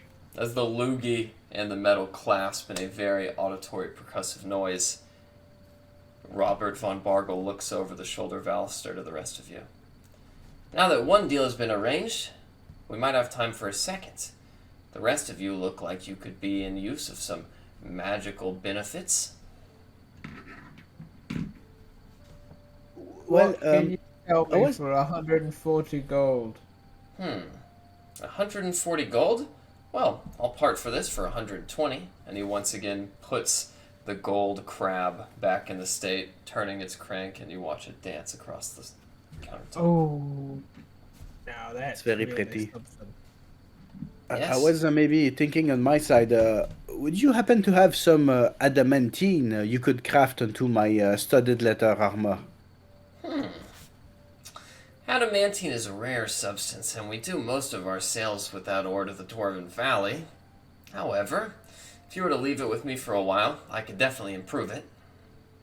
Well, I can buy another studded leather. That's not a problem if it's my size. But yes, I only have 300 gold with me right now, so I wonder if that covers your cost. It's It's certainly just would. small pieces. Oh yes? Yes, maybe not adamantine, but two bogum and axum are metallurgic properties which are stronger than iron, yet within your price range. Would that prevent if an enemy was to hit me really, really hard, like a perfect hit, would that cancel the critical side of things? Unfortunately, not a perfect hit, but I could see it increasing your damage threshold by 1 or 2 iotas. Yes, I'm really trying to save my life here. Every time I close my eyes for a second, they almost cut my head off. So, yes, I will wait for adamantine then. Well, One day. Maybe one day. if you're having an issue with getting hit, might I offer you a new pair of boots? Well, please tell me more about those boots. Well, you see, as he reaches under his counter and dusts off a pair of leather boots, you see on the side there are these very bright white angel wings that come off of the wine-stained red leather. These are greaves of flying, And although they're not within your price range, I could part ways with these for 500 gold.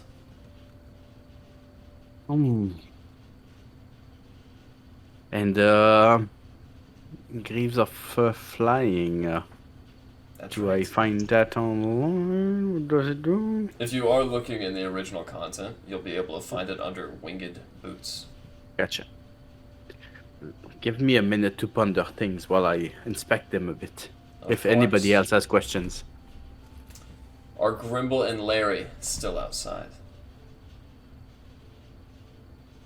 We're actually coming back in right now. We've had our conversation. Okay. As you do so, the gnome looks back. Take all the time you need, my elven ally. Now then, Mr. Grimble, I see that you're quite the fashionable young man. Why, yes. Not a day over 50 years old, I'm sure. Say, Not a day. do you happen to have need of a new cloak, sir? Well, actually, And I kind of flare the ones that we're all wearing that are matching. Yeah. Mine's like a blanket on me. I see. we actually just got these cloaks. But if you have something with a little more, I might consider it. Well, as a matter of fact, in my possession, recently acquired from the coast, I have a cloak of many fashions. You'll be able to use it to fashion yourself any garment, although only aesthetically. It has no physical purpose How much? aside from disguise. Well, you are enthusiastic. For a jubilance deal, I'll spare it to you for 200 gold. Make it 150, and you've got yourself a deal. 200 is a mighty fine asking price, sir. But make a persuasion check. At advantage because I'm not actually Grimble. Now then, keep in mind the actor feat gives you advantage on persuasion checks when convincing someone as to the status of your new identity, which he is convinced of. However, this wager is not, and you do not gain advantage. As he looks out to you, 200 gold, the price will remain. Well, very well. You shall have your 200 gold. And you shall have your cloak. I'll get it packaged up in the back. And as he snaps his fingers, one of the warforged automatons begin to march, taking your gold and the robe. As it disappears in the back, it comes out later with a plaid parchment box wrapped with a bright golden bow on the top. Here you are, sir. Always pleasure doing business with one of our own. And as he hands it to you, Yes, gives you it a sly is. wink. What does this cloak look like just as itself? As you open the box and look at it, you see a very long, pitch black cloak, as black as space is dark. However, as you touch it, you can already feel its magical possibilities and know that you can change it to whatever garment you so desire. I'm gonna have fun with this, guys. This is gonna be fun. Now then, is there absolutely anything here that looks appealing to the rest of you? I'm gonna pull out a couple of my guns and just give them a wave. You got anything in this department? Yes, I do. I sell muskets, star wheel revolvers, flintlock pistols, cavalier blunderbuss. I have an arquebus in the back, and of course I sell your regular accessories, powder horns, powder kegs. I even have a smoke Sorry. bomb. What was the last one you mentioned? A powder horn or a smoke bomb? No, the arquebus or whatever. Oh yes, the arquebus. It's very nice, easy to load. Shorter than a blunderbuss, but with a more cylindrical barrel than you'll find on most rifles. As you look about it, and as he gets it out, you see a very stout matchlock rifle, as if someone cut it off halfway through the barrel. However, the end is accented with the mouth of a black dragon, as it has chandelier accessories. What you asking price for this? Oh, I could part ways with this for another 300 gold. Alright. Deal. All I'm gonna right. Pull Now, out 300 gold and give it to him. keep this one safe. I wouldn't want it to misfire. And as he swaps it back to you, this is effectively a tinderbox.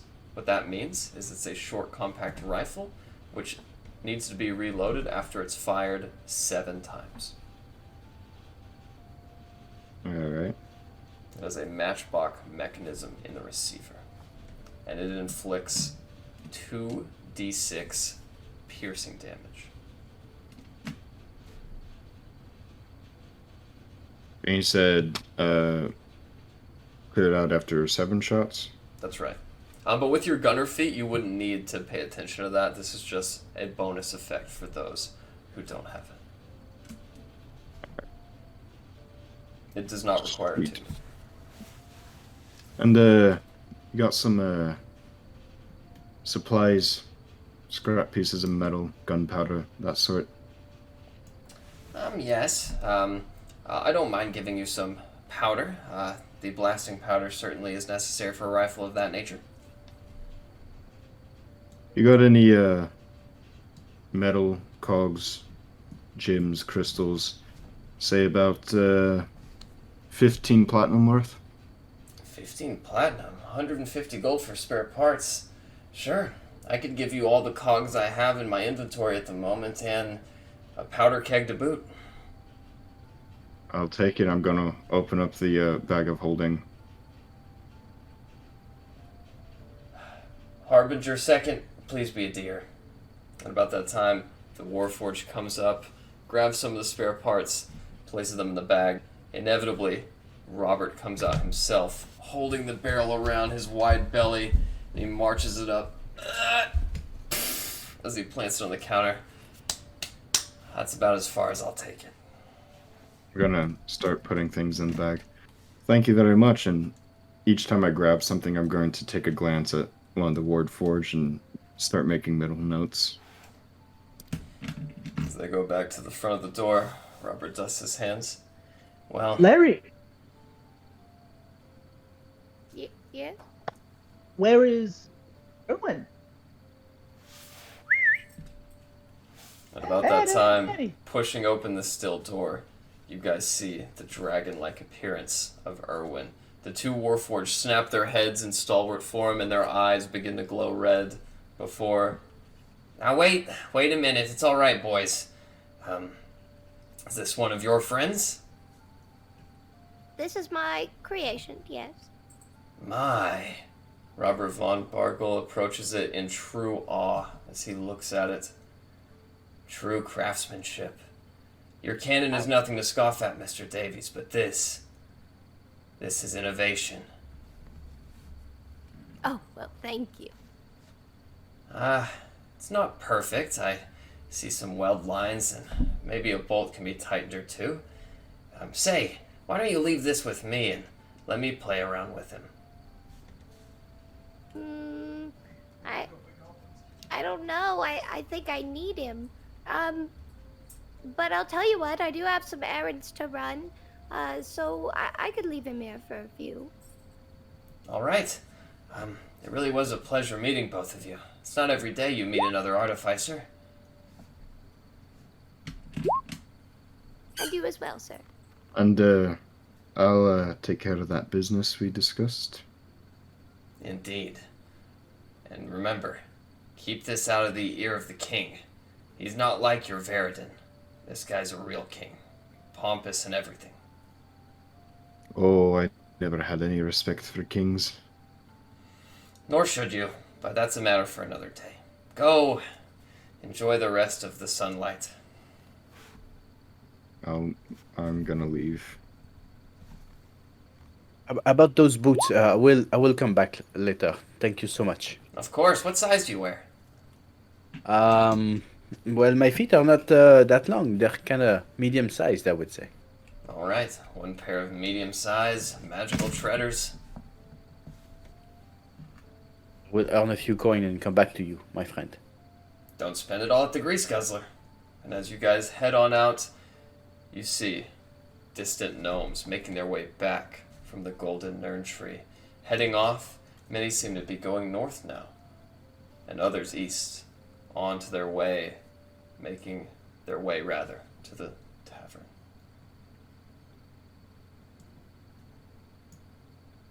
Shall we go find some gnomish rhapsody? Suppose that couldn't hurt. Might as well. And it couldn't hurt having a gnome with you. Oh, gods.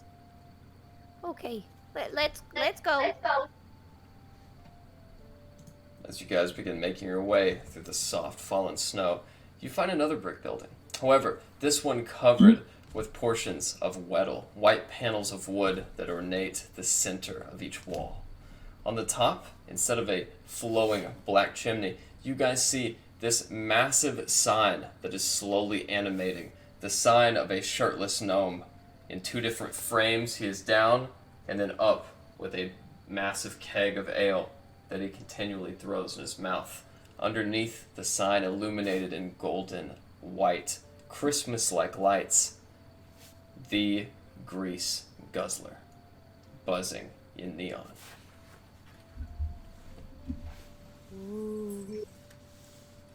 Could we stop there later? I might be able to make up a few coins that I lost.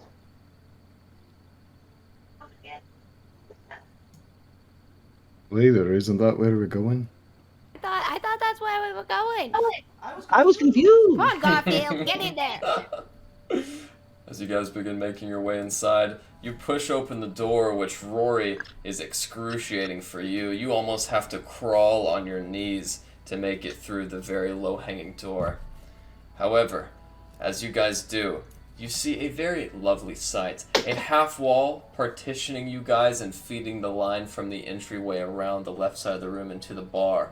In the center, 7 different massive cogs that people sit at as if they were tables. These huge rope-like, leather-like straps, which you guys have never seen before, but we would know to be pull cords, hang from the ceiling, each indicating a different beverage that a patron could order right from their seat.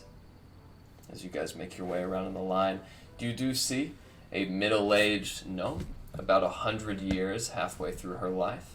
She has black, flowing hair, which reaches halfway down her back, wrinkled, slight face, warm expression that warms the depths of your belly as you look at her, and these green-like overalls that she pulls over through a white, ornated, frockish shirt, almost like lederhosen. As she looks up at you, "Well, hello there. Now, what exactly do I have to offer this special occasion?"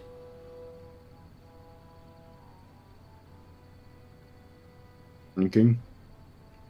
We are looking for gnomish rhapsody, if you have any. You've come to the right place. Welcome, sons of human elf and others of the dale. If you can't afford it in coin, I accept my pay in ale. She kind of gives a wink at you, Grimble. With that, she goes back. Actually, we did have a bit of a business proposition for you. Well, lay it on me. The Lead Livers are known for our prestigious business expertise. Well, we hear that you provide the best gnomish rhapsody in the land. Oh yes, I do indeed. And we happen to know that the town of Goodmead could really benefit from trade. And they have a drink where one of the ingredients is your gnomish rhapsody. Is that so? Fascinating. That is so. But they can't produce it without the gnomish rhapsody. And they make quite a bit of money down in Goodmead. And so we would be interested in striking a bargain where you provide them with the rhapsody and then they send you money in return. Make a Or alcohol, whichever you prefer. Make a persuasion check. My name is Grimble, by the way. Have I told you that? I am Grimble. You must now believe that I am Grimble. Nice to meet you, Grimble. I am Lindy Leadliver. Welcome to the Grease Guzzler. And as a matter of fact, I admire your confidence, your fortuitousness, and more than anything, your business expertise. I think this is a good deal.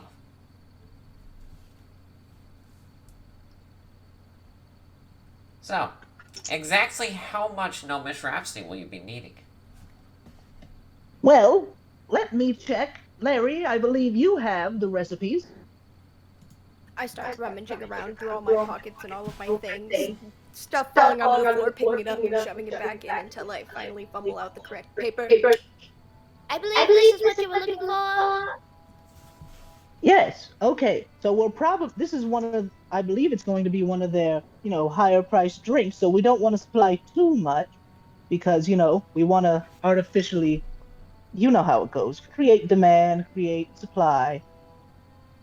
I don't know what you're talking about. I brew an honest drink and sell it for what it costs to make. Well, that's very honorable of you. But this is going to be one of our limited edition kind of things, where we only make so many bottles, and then you gotta get them until the next month's brew. Why don't you show me the recipe? Well, here you go. As she unfolds it, she reads it for a second and kind of covers her mouth with her hand. Oh my. I had a friend who was working on something like this. He used to be a tinkerer in good meat. Yes. That's where we got it. Unfortunately, he passed away. I had heard. I'll tell you, you seem like good people. It's going to take 1 pint of my rhapsody to make each one of these little frost potions you're working on. And it looks like a tasty beverage to boot. So, I'd say 100 gold a crate doesn't sound too off the mark. Okay, everybody pitch in. And after the first crate, we will send a forward. Also, how do we mail stuff here? How do we do supply lines between here and... Don't fret at all. The Copper Consortium takes care of that. The king has his gadgeteers in all corners of the land and uses them to ship out commerce. He's quite successful at it too. Okay, everybody pitch in for the first one, and then the city will take care of it from there. No need. I will conduct business with the speaker himself.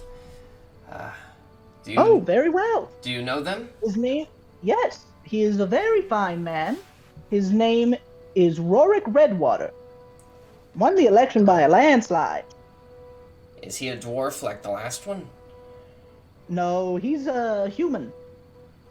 I see.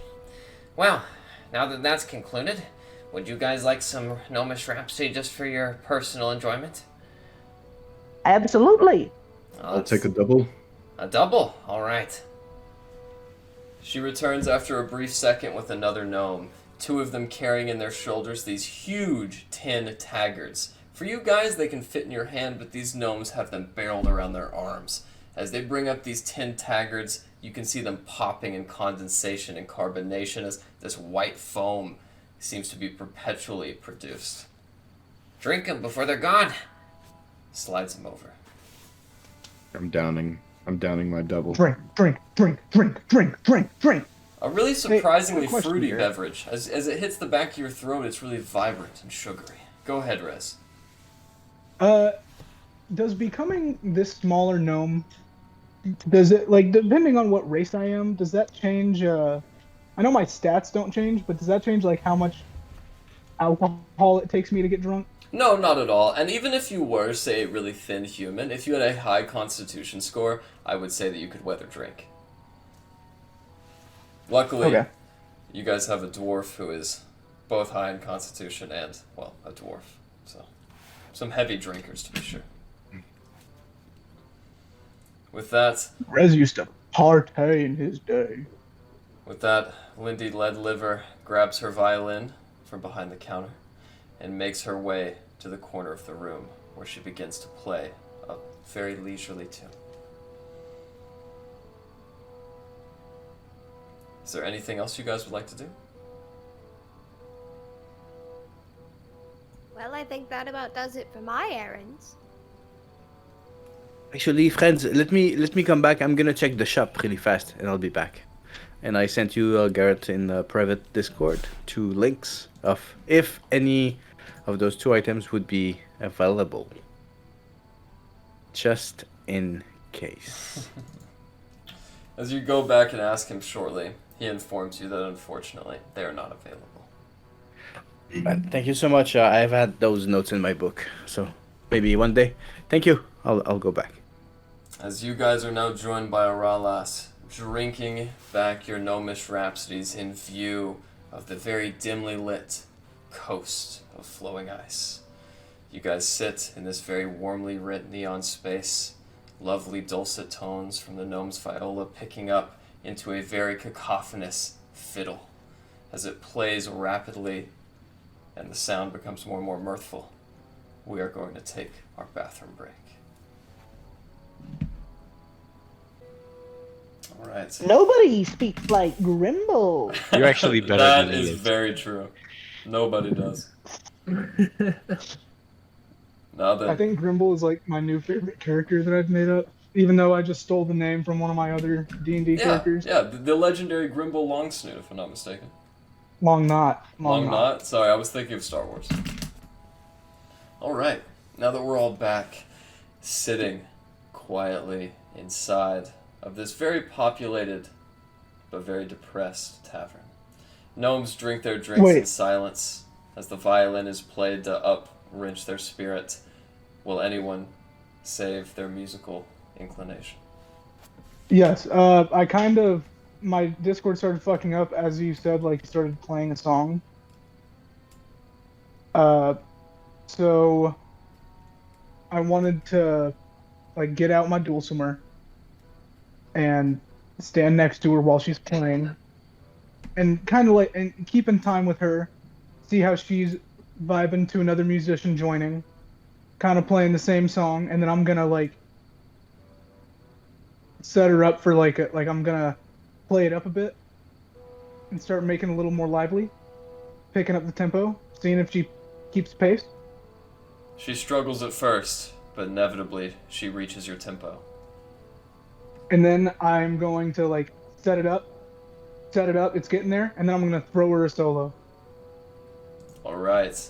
As this dueling sound begins to fill the music, the sound of the dulcimer accenting her stringed viola very well, some of the goblins begin to play to and fro. You guys seem to generally up-wrench the spirits of these people. As the buzz from the rhapsody begins to tamper off, you guys see soot-covered faces, people wrapped in rags, and even some children sit in the tavern, drinking what's left over of their parents' drinks. Out of the window to the south, you guys see some children running down to the south where they meet up at a very small gnomish hovel. A man, old, with a white beard and bald liver-spotted head, walks out. Only 3 feet tall, he gives them some candies for the jubilation and heads off. It's approximately 5 p.m., and some of the rays of the sunlight filtered through Auril's oppressive rhyme filter in through the window. As Rez continues to play, inevitably the song comes to a great crescendo and stops. Larry, would you like to collect coins from those offering a donation? Oh, sure. As you stretch out Rez's hat, you do feel some of the very familiar plumps of coins being dropped in, one after the other, after the other. What you think is a killing, you inevitably look in and find 28 copper pieces.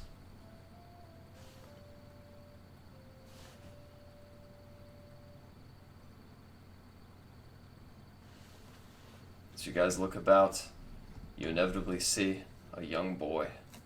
A gnome missing one leg that's cut off at the knee. He approaches you on 2 crutches and 1 leg. Hello, strangers. Are you gonna finish that? He points to the rhapsody.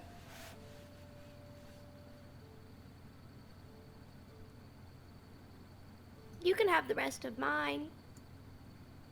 Thank you. Kind of reaches out and drinks his fill. You see now, very dirty face, blonde bangs that are kind of cut jaggedly across his brow. He sets back the jar. So, are you here to save us? I wasn't sure that I knew you needed being saved. Oh, The Undercroft, correct? yeah. You know, some of the folks been talking and, there's a rumor going around that, maybe you're gonna use the portal. Well, we've had a long journey. So first thing in the morning, we shall take care of your problems. Thank you all. It's been a long time since we had any work. Oh. Does this guy look homeless or disheveled or just down on his luck at all?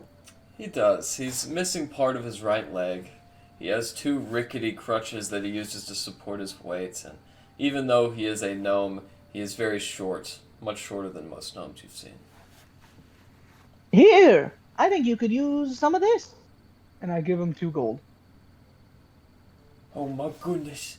He puts it in his shirt really tightly and presses it up against his chest. Oh, my parents is gonna be so happy. Actually, give that back. I got something better for you. Give it back? You'll like what I'm giving you instead. Kind of clutches it and looks at you strangely. Can I just keep No, on? trust me. It's for the better. No, trust me. It's for the better. What Alright. I meant to give this to Alright. you originally, and I was being selfish. And I give him a platinum piece instead. He looks at it and kind of falls, pushing himself off one of his crutches. So I'm sorry, this is a lot. I don't deserve it. Well, I say you do, and I'm not taking it back. Alright, keep it down. I don't want the others to hear us. Thank you. I hope you have a blessed day. May the sun spark dance across your fate. He walks away. And may his rays greet your face. Yours as well. And he very quickly hobbles with his crutches out the door. That was very kind of you, Garblesnart. Well, I never spend my platinum, and it was kind of a weird number to have. Inevitably, some of the other gnomes rest back, others leave and go peruse what the rest of the holiday season has to offer. What would you guys like to do?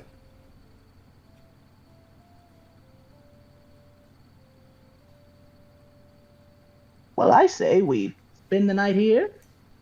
First thing in the morning, we go down to the Undercroft, take care of them goblins.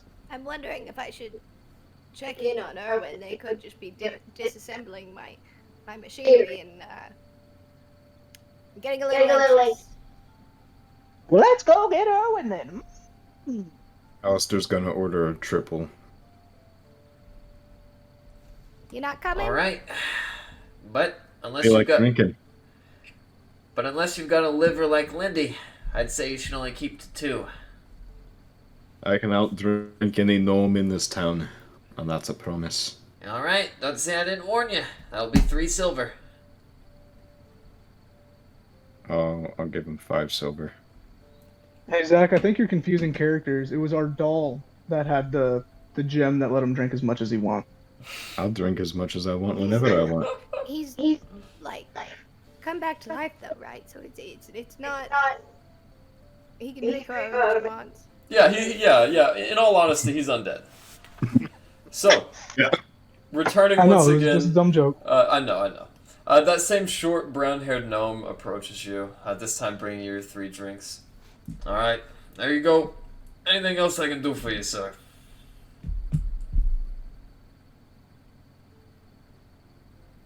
That's you, Alistair.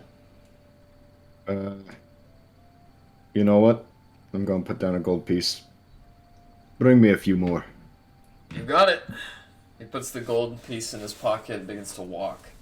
As he gets near the counter, though, you watch as he suddenly puts one hand to brace himself, and then slowly he collapses, inevitably falling into a free fall. He smacks his head on the hardwood, and the low-lang viola comes to a quick stop.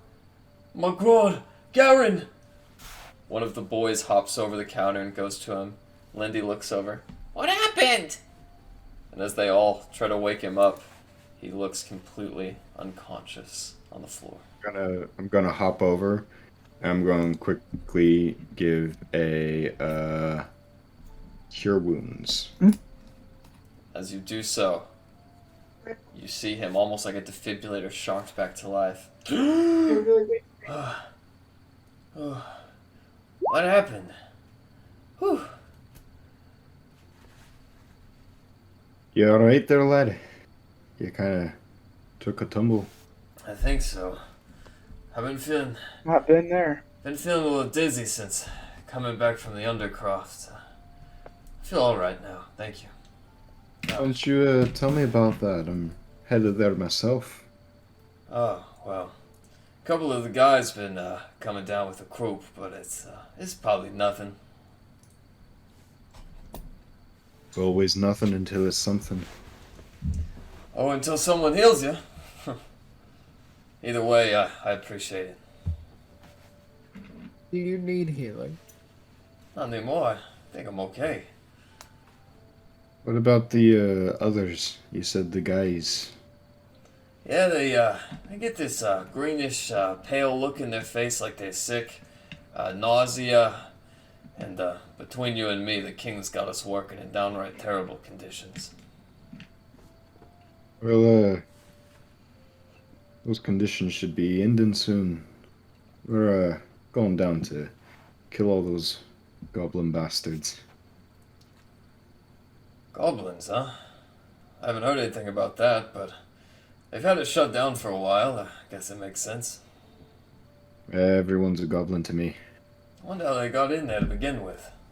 Weird. Well, either way, I'll go get your drinks. And he kind of stands up, dizzily wobbling again. You take your time.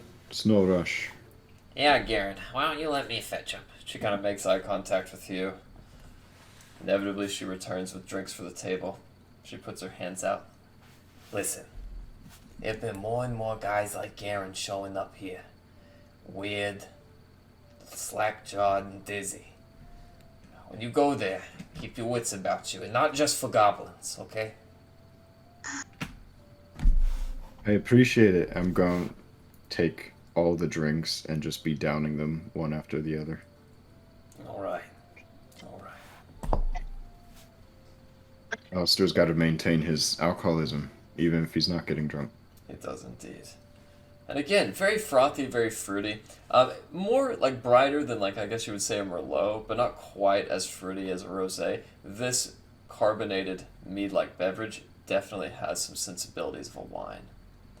As you take back your third, it is very filling and intoxicating, though your undead form toughens out. Alistair's enjoying himself, and he's scanning the room to see if anyone wants to challenge his drinking abilities. Doesn't seem so. To the gnomes, drinking is much more of a generous, fun-taking activity than it is any bit of challenge. Over the night, you guys spend your time carousing with the populace. Those who are soot-covered and weary from a night's work are nonetheless jubilant at the sight of a bard and his friends. However, as the night draws to a close, so too do the festivities. Would you guys like to purchase a room? How much are the room? Yes! As you approach the counter, she assures you that you've already paid more than enough. And as she hands you guys each these very tiny gold-like bronze keys, you are free to go up to your quarters. Gonna get another round of drinks and make my way to the room. A mezzanine, like a staircase that goes up like a saloon, hangs a balcony over the drinking area. There, 12 rooms sit, 7 of which you have purchased. Inside, there is little room for all of you, let alone a gnome.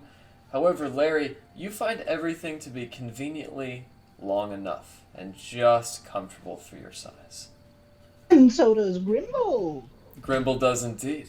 However, Rory, as night comes and you sleep with a crick in your neck and your knees folded up to be short enough to sit on the very strong mattress, I need you to roll me a Constitution saving throw. You might go fall to bed. Not quite. You might break the bed. As you succeed in your Constitution saving throw, you are extremely uncomfortable, but just sound enough to sleep. And you do regain the benefits of a short rest and are not exhausted.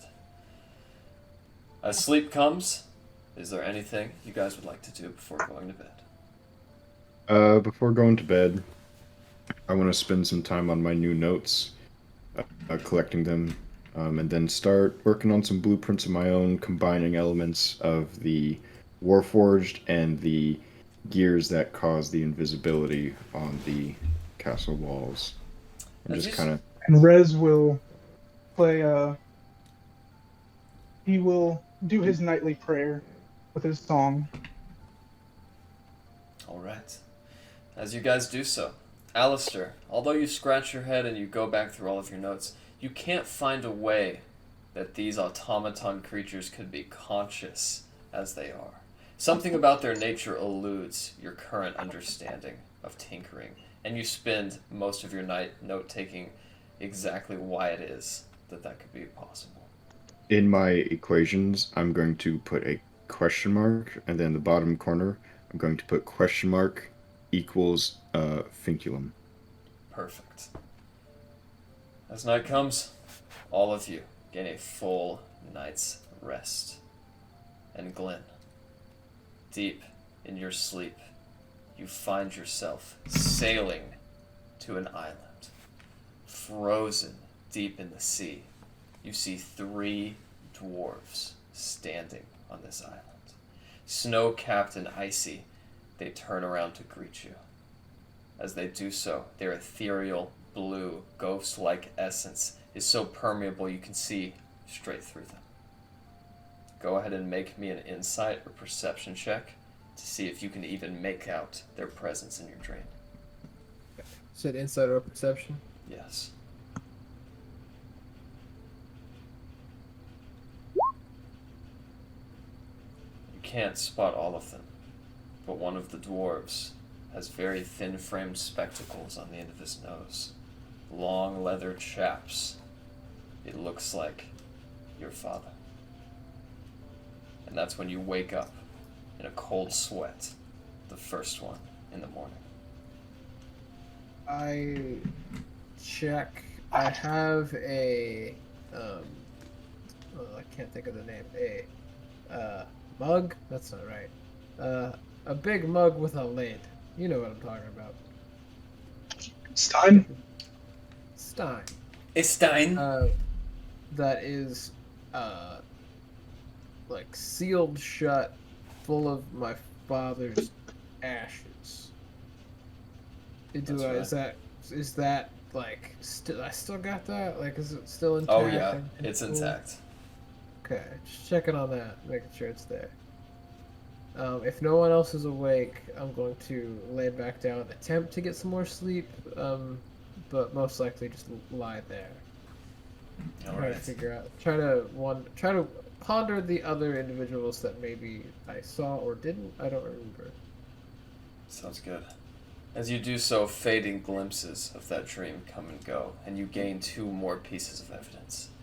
Around them, although you can't make out the other ghostial dwarves, you see destroyed remnants of ships, wooden timbers, and masts broken and toppled over. You also spot bodies frozen in the snow.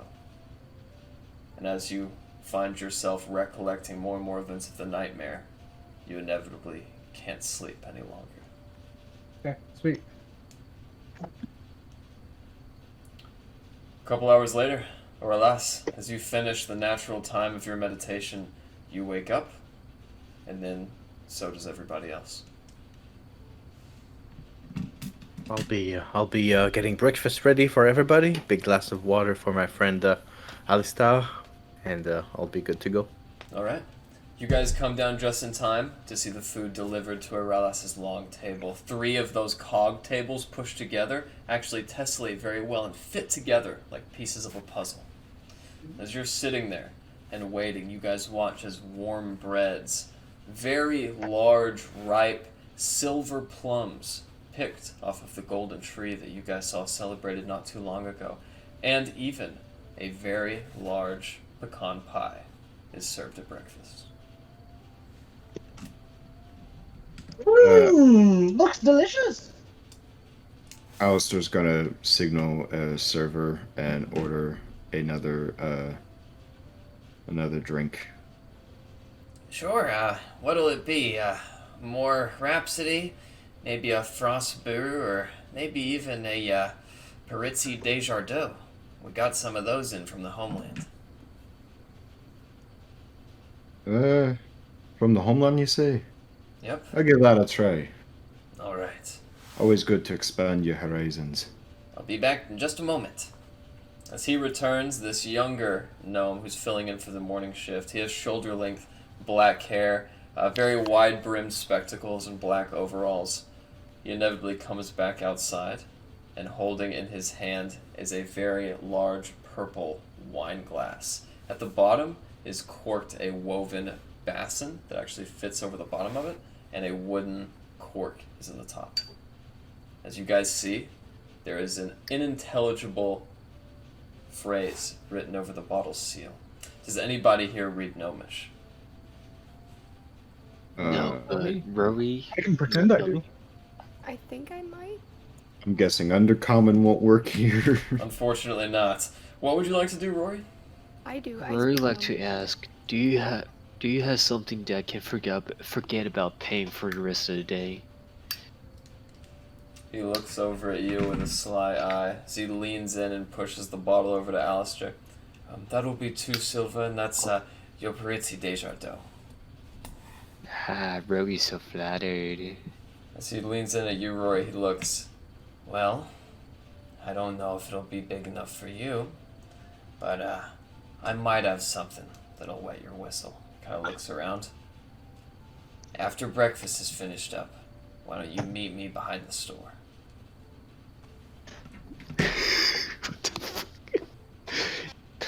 He's gonna fuck Rory. I have no idea what I was gonna do, but sure, Rory meets you behind the store after breakfast. No funny business, gonna just fuck some things Rory. aren't on the menu, if you know what I mean. Okay, Rory got it. He takes his leave. So you guys sit there, inevitably, Lindy Leadliver kind of looks at you guys while cleaning a glass. Sorry there's no meat. We're on kind of a shortage. It's alright. Drink is mainly what I need. Works more than great for me.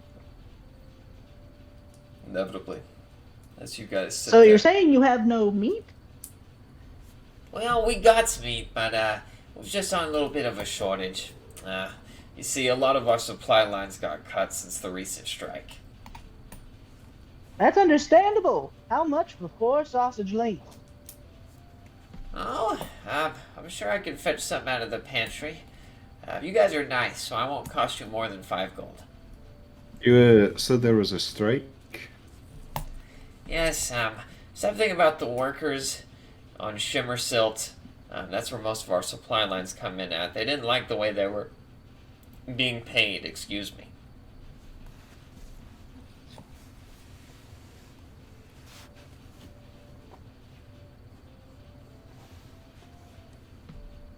That sounds unfortunate. Here's 5 gold.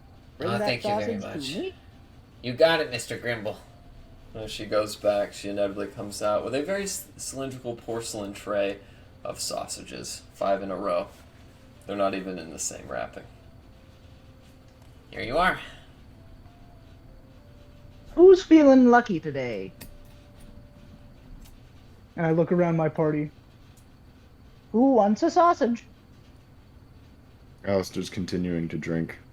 Sorry, can't be me. I'll take a sausage. Here you go, Larry. Thank you. Here you go, Glenn. Oh, really? can't eat the stuff. Take the sausage. I can't eat it. I don't know Glenn, if just you know. take it and give it to somebody. Alistair's gonna Wait, reach Glenn, over are and you a take the vegetarian? sausage. I wasn't. I pull it back. I'm not giving it to you, Alistair. I'm kidding. Pescatarian. Take a sausage, Alistair. Gonna take it. We've been traveling together a while. I figured maybe you all had noticed. Well, we don't really talk about what we eat. Right, doesn't come up much, I suppose. No, Except for pescatarian. your siblings No thanks. Rez and I And- have both eaten and human your before. fellow Yeah, crewmates. this happened. Seems like the only time we talk about what we eat is when we're eating other people. Weird that it happened twice, right? It is strange. It is strange. It's also strange that you and I are traveling together, but we don't talk about that either, do we? No, it's we've known each other more than anyone else here. That's what makes it weird. I've known you most of my life. I know. That's what I'm saying. The idea that I was arrested and put in a caravan. And I washed up from a shipwreck. We've come a long ways. Cuckoo bananas. Anyways, I can't eat the sausage. Okay, deal. More for me. I'll eat the sausage for Glenn. I would have one, if possible. Ah, yes. I don't have many left, and I'm saving 2 for myself. So, Auralis, you spoke up. You get the last sausage. Thank you. No sausage for Rory. Well, I can Just share. spoken up. We can do half and half, me and Rory. Sorry, Rory. First come, first serve. I'll split my sausage in half and give half to Rory as well, since Rory's the biggest. Rory's about to get something special in the alley. Rory's got to get her own sausage. Now, Rory, you be careful, and if you need anyone, just give a whistle. Hey, Rory, Garrett, you damn need you some for putting backup? this in the campaign. It's too late. Rory It's don't not need Thanksgiving backup. anymore. Rory- We can't be putting stuffing in here. Rory could just crush him wants to like get a rid of the twig. pain. I can be on Rory, a... And you deserve that, Rory. Rory, what pain are you trying to cover up? The ceiling's too short, the bed is too small. Rory's having a neck and back pain. Ah? Maybe a song could help. Hmm? But where are we gonna find a singing fish? I will slap you silly. If you compare me to a fish one more time... Wait, it's my morning hit. There's no comparison to the fish. The fish beat you. Fine, the fish beat me. Whatever. I'm still a good musician. Rory, as you head out of the door of the Grease Guzzler, you see down there in the middle of town, because it's not that far away, some more children singing around that yellow tree. New Samarin, cold times leave us, warm times stay. New Samarin, bring us back our lovely holiday. As they continue to sing this song, you see a head, very short, shoulder-length black hair, wearing this time green overalls with his white work shirt that he wears at the tavern. Psst! Hey you!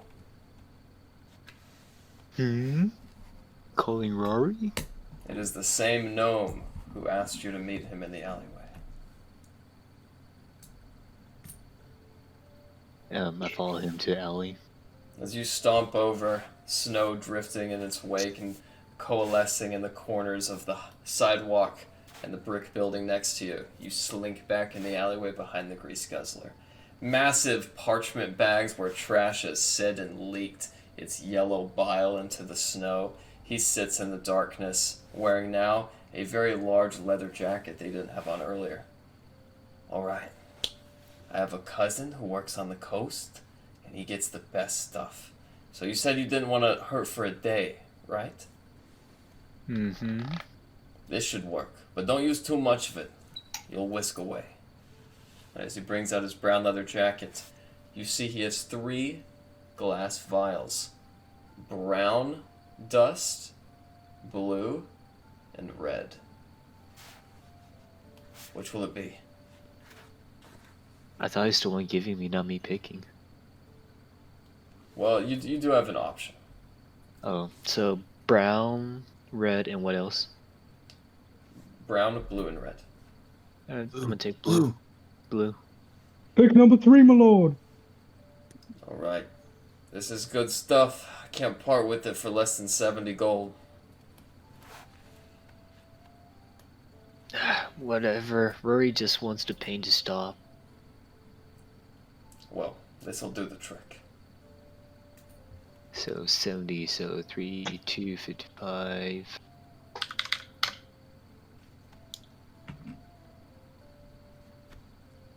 Alright, give Rory the stuff. Here you go. He kind of flips you the vial and you catch it in your hand. It's very cold to the touch, colder than you'd thought. Now you can smoke that, sniff it, but whatever you do, don't eat it. It's a bad time, my friend. Rory gotcha. Add to your collection 1/4 of Soug. S-O-G. S-O-U-G. Blue Soug. That's right. Blue Soug. I still have those notes from last campaign. There you go. Yo, this dude got any oracle dust? Alright. Now you go out the alley, and I'll go in the back door. Let's not be seen together. Alright. As he darts back into the alley, and goes back into the back door, what would you like to do? I'm gonna take a sniff of it right away. As you do so, go ahead and make me a Constitution saving throw. 2 drug addicts in the same party, and an alcoholic. All my characters are alcoholics. Which one again? Constitution saving throw, please. Not bad. High enough. Alright. Let me look that up real quick. Okay. So, with that, you have survived the save. You are not addicted. However, the effect of the drug has taken its effect. You have that first time user's runner high as all of the colors around you seem to brighten and then dwindle. The gold tree in the center of town is now cultivating your attention very effectively. And, Rory, you have benefit of 1 twinned spell. Meaning, the next time you wish to cast a spell, you can decide to twin that spell, casting it twice. But you can only use that once in the next 24 hours. Okay. So, twin spell, when am I high? As Rory returns into the tavern proper, you guys look over and some of you can see her sniffling and an acclamation of blue dust right at the lip line.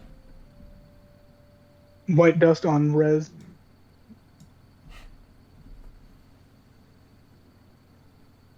As you guys Anything are to sitting, take the edge off as I toast with a glass and down it again. as you guys sit there, it is now 8 a.m. The sun is rising and bright, though still extremely dimmed by the rime. It almost looks like it's deep evening as the dim light is just accumulating in the sky. So, should we head to the undercroft? I suppose it's about that time. You know, Aurelius. I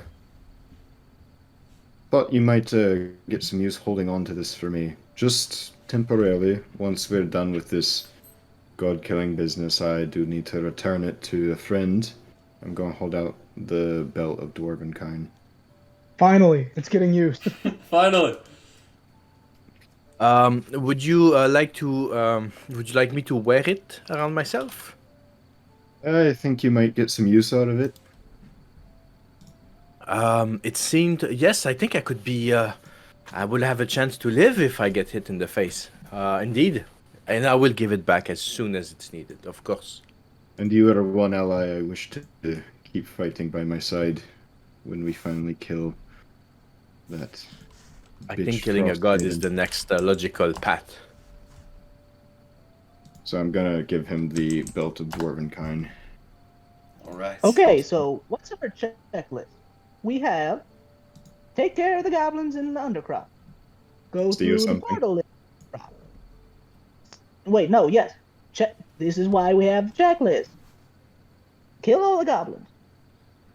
Take the thing from the undercroft. Mythalar. Give it to the guy.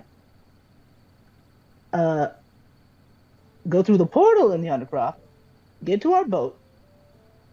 Go to Skull Raven. And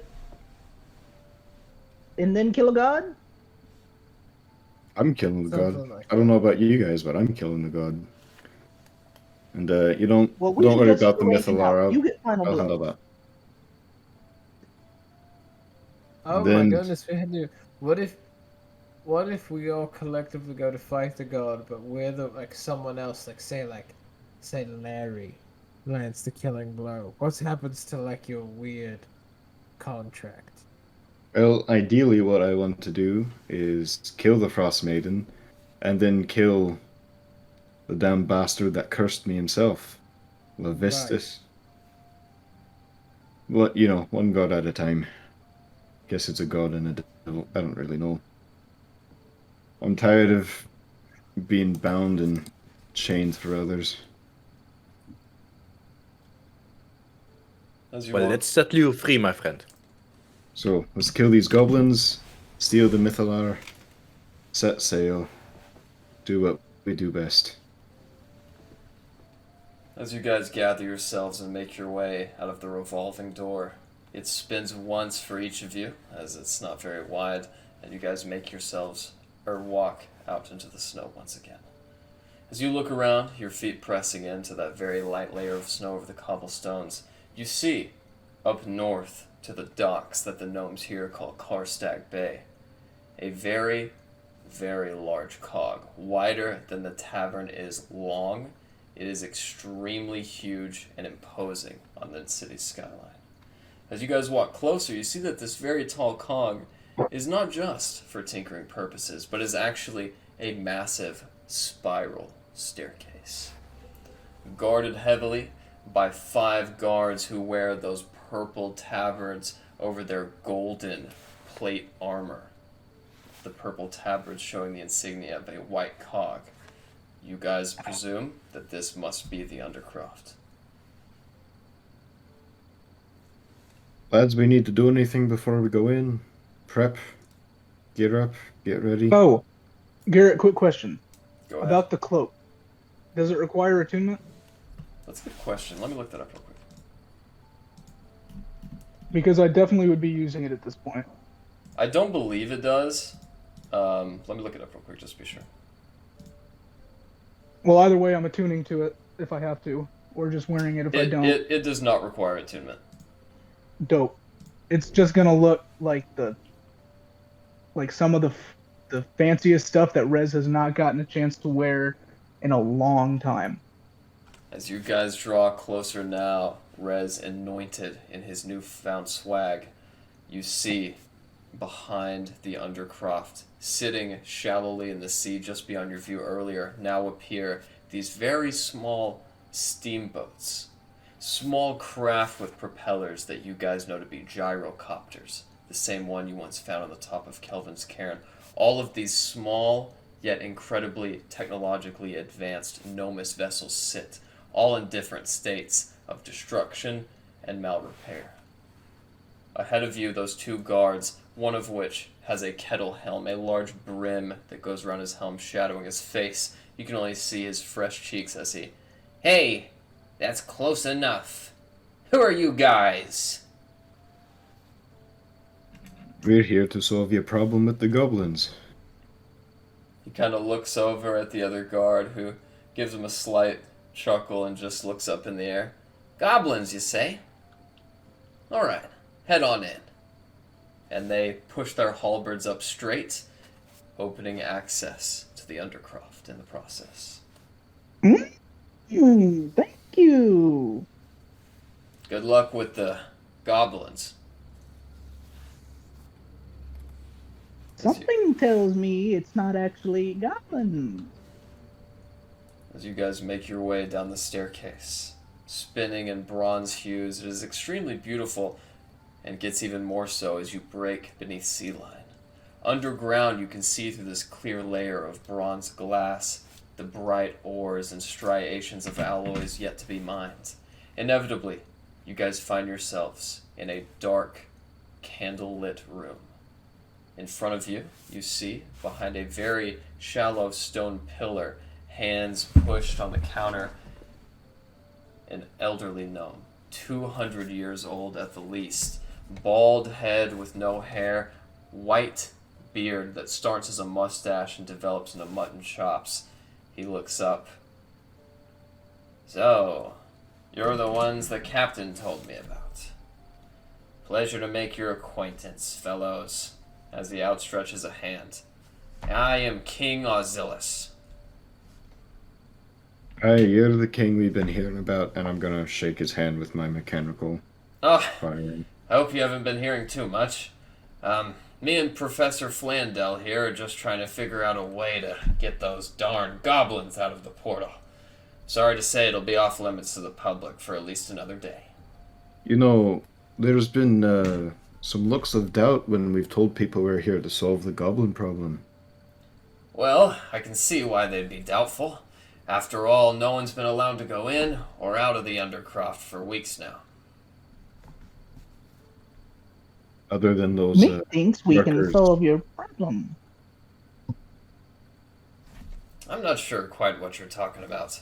Right, Flandel? And you guys see a young gnome dressed in all purple attire, purple robes, purple pointed wizard's hat, looks over through his blue mustache.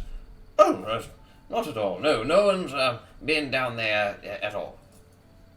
There's some lads up above that have been getting sick. They said they got sick from coming down here. Yes, a right dastardly thing the cold is, especially in these winter months. You can think how bad things have gotten since the winter's been going on for, what, Flandel, 2 years now? Either way. Right. The cold. Well, we're here to kill goblins, but between you and me, if we find more than goblins waiting for us, you might have a new problem on your hands. Well, certainly if you are going to push the foray deep into Shimmerselt Island by stepping through that portal and fighting them yourselves, that would be completely fine. As a matter of fact, he looks back at Flandel, I would say payment would be in order. Now you're talking the Wavy Navy's language. Yes. How does 1,000 gold pieces sound? A piece sounds great. Excellent, thank you. No, not You quite. can do a bit better than that. Make it 1,200 gold pieces. Make a persuasion check, Rez. I'm going to add a flash of genius to his roll, so that's a +4 res. Dope. Taller than average 30 gnomes. for a total of a 30. Oh yeah. In King Auzilis' face, you can't see his eyes because they're shaded behind these bright green goggles that he always wears. He looks at you with a very odd crook in his neck. 1,200? Why not? 1,200 gold it is. Great. And I pull out a piece of paper and I start writing. 1,200 gold for completion of killing goblins. I will need your signature right here. Of course. Flandel, please. Yes, right away. Flandel gets up. You can see bits of purple 5 o'clock shadow breaking in through his blue mustache as he strikes out a quill from beneath his sleeve. Here you are. All right. Sorry King- about this. It's just, we've been cheated in the past. King No, I like you as a gnome. Auril Auzilis the Third. All right. There you are, for your record keeping, Mr. Grimble Longknot of the Wavy Navy. I haven't seen you around these places before. You must be from somewhere else. Yes, I'm not from Coppertop, although I wish I was. I hear my grandmother was from here, though. Make a deception check, and I will give you advantage on this one. As he My looks strong out, shoot. +11. Yes, you're related to the lead livers, if I'm not mistaken, of course. Well, I believe the name died out with my grandmother, but yeah. Wavy Navy, I can't tell you how thankful we are for you to be taking care of this little issue for us. Without the Undercroft in full proper order, well, we'd never be able to even sustain the city, let alone the rest of the gnomes in the world for another year. So, we are eternally in your debt. Well, let's get going. Killing goblins is right up our alley. Oh yes, right behind this curtain here, and you will see 3 portals. You'll know which one to go into. It will be the only one activated. For a while, Sounds easy enough. as you guys walk into this back room, pushed open by a massive stone door that rests by the side, he stretches back the blue curtain. And behind it, you guys see these gold modules in the ground which turn and then lock into place, shooting 3 rays which catch each module. And as the arcane wards resonate, the portal draws into focus. Bright purple spinning oval. Flandel, the head scribe, looks at you guys. Well, happy sailing, Wavy Navy.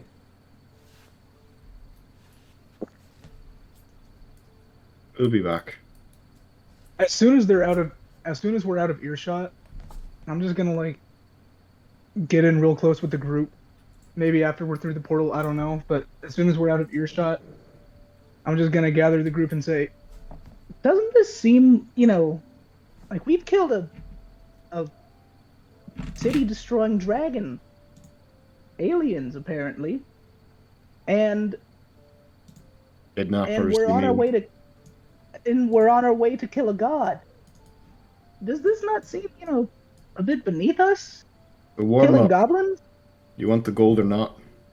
I really want the gold. I wasn't interested in this at all until I heard about the gold. All right, then shut up, because we're doing it. I do know, agree. I know. This seems a little too lucky for us. That's what I'm saying. Let's take it one step at a time. Let's meet these supposed goblins, which I'm not sure they are. Garrett, could I make some sort of check to guess what caused the sickness I saw earlier that I healed the guy of?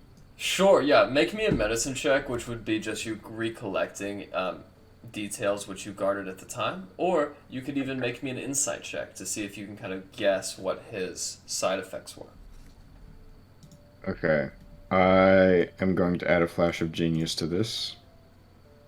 Alright. Let that come through. Any second now. Alright, a natural 20. Natural 20 plus 4. You know for a fact it was a respiratory illness, very akin to maybe a common influenza, but something that is certainly contagious, and that you think he garnered from the facility he was working at. You know, lads, hold up a minute. Thinking about this, that fella back at the tavern, what he got sick by, I think it might be contagious, and I think it might be in the air. Could I sit down and make some gas masks for us, perhaps? Yes. And I will say, over the next few hours, you and Larry's combined efforts can produce these very simple respiratory rebreathers that will give you all a +2 on each Constitution saving throw. While we're in this position of making respirators, while we're in the position of crafting, I would like to, before we step through the portal, take out my arquebus, and you said like the end of the barrel was like a dragon mouth or That's right. something. I would like to do something I haven't done as an artificer yet. Okay. And I I would like to convert this into an arcane firearm by carving runes and glyphs into the barrel of the gun and convert it into a spell casting focus. So basically the whole gun is turned into a spell gun. Not bad at all. Yeah, and I have a picture of the arquebus I'll show you just after tonight's session. You can easily do that. And remember, the arquebus damage output is 2d6. So I'm turning it into an arcane firearm, so it fires a spell instead. It'll fire a spell in its space. And the spell I'm putting on it is Firebolt. Good to know. Which is a 2d10. I did have one thing real quick. Go ahead. The way those guards with the halberds talked about the goblins kind of got me fishy, and I should have done this then, but I kind of forgot about this. Can I roll an insight check on just like the interactions we've had with the people telling us to kill goblins, and just kind of try to suss out to see if they're hiding something from us, to see if it's more than just goblins? Sure. Like, just to see if they like feel kind of fishy. Yeah, sure thing. About what they're telling us. Yeah, you think that people seem to be withholding the truth. Some people are legitimately confused, like Lindy Leadliver or Robert von Bargill, that they have no idea what could be awaiting them. Other people, though, like these guards, they seem to be withholding information, and especially around the word goblin. Okay, so while they're making rebreathers and such, right in front of the portal, I'm gonna go back to King. And I'm gonna approach King.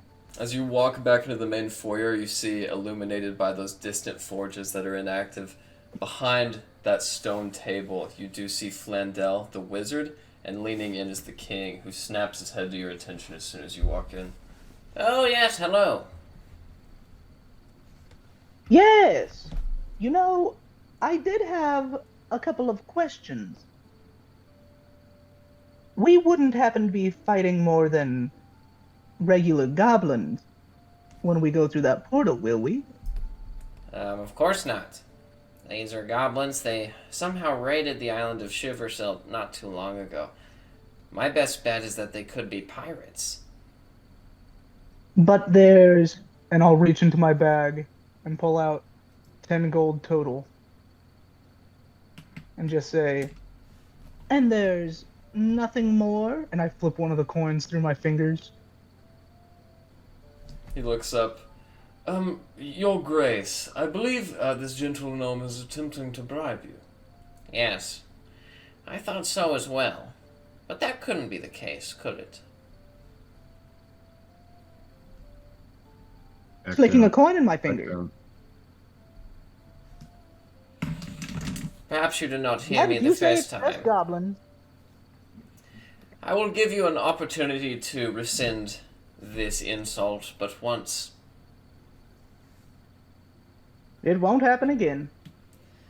But you would tell us if we were walking into something a little more dangerous, wouldn't you? Yes. As a matter of fact, it is plausible that these goblins have repurposed the machines in the warehouse for themselves. But I have told you the truth. They are goblins. Nothing more, nothing less. Well, thank you for your cooperation. We shall be back as soon as we can. Thank you for your assistance, Grimble. No problem, my leading liege. to the belt as all of this is happening, just so you know. Alright. As you put on that And I'm gonna belt, go back to the party. Sorry. Or alas, you feel yourself as you finally snap it into place and you see that big bronze dwarf head. You feel not only more confident, but ever so slightly stronger. I'm gonna say it's like 27% more health than what I had. No, it's more than that. It's like more than that. Hey, all joking aside, how much is it really? I went from 23 to 31. Amazing. I believe you also got a badass beard out of that. Yeah, I got 50%. Hold on, I'm gonna roll 1d100. Okay, I'm still beardless today. Yep, it's gonna take some time. But as Grimble steps back in and that stone door behind him rests back in place, you guys are sitting in front of a massive, purple, roaring entrance. What would you like to do? Guys, I think I might have some bad news. What's Turns that? out, those goblins may have raided a warehouse or a machine shop or something, and they might have more firepower than we were expecting. I'm going So- to Be on the heads up. going to lift up my new gun and giving it a polish, and in the handle I've carved in the name Dragon's Breath. Damn, that's a fine weapon.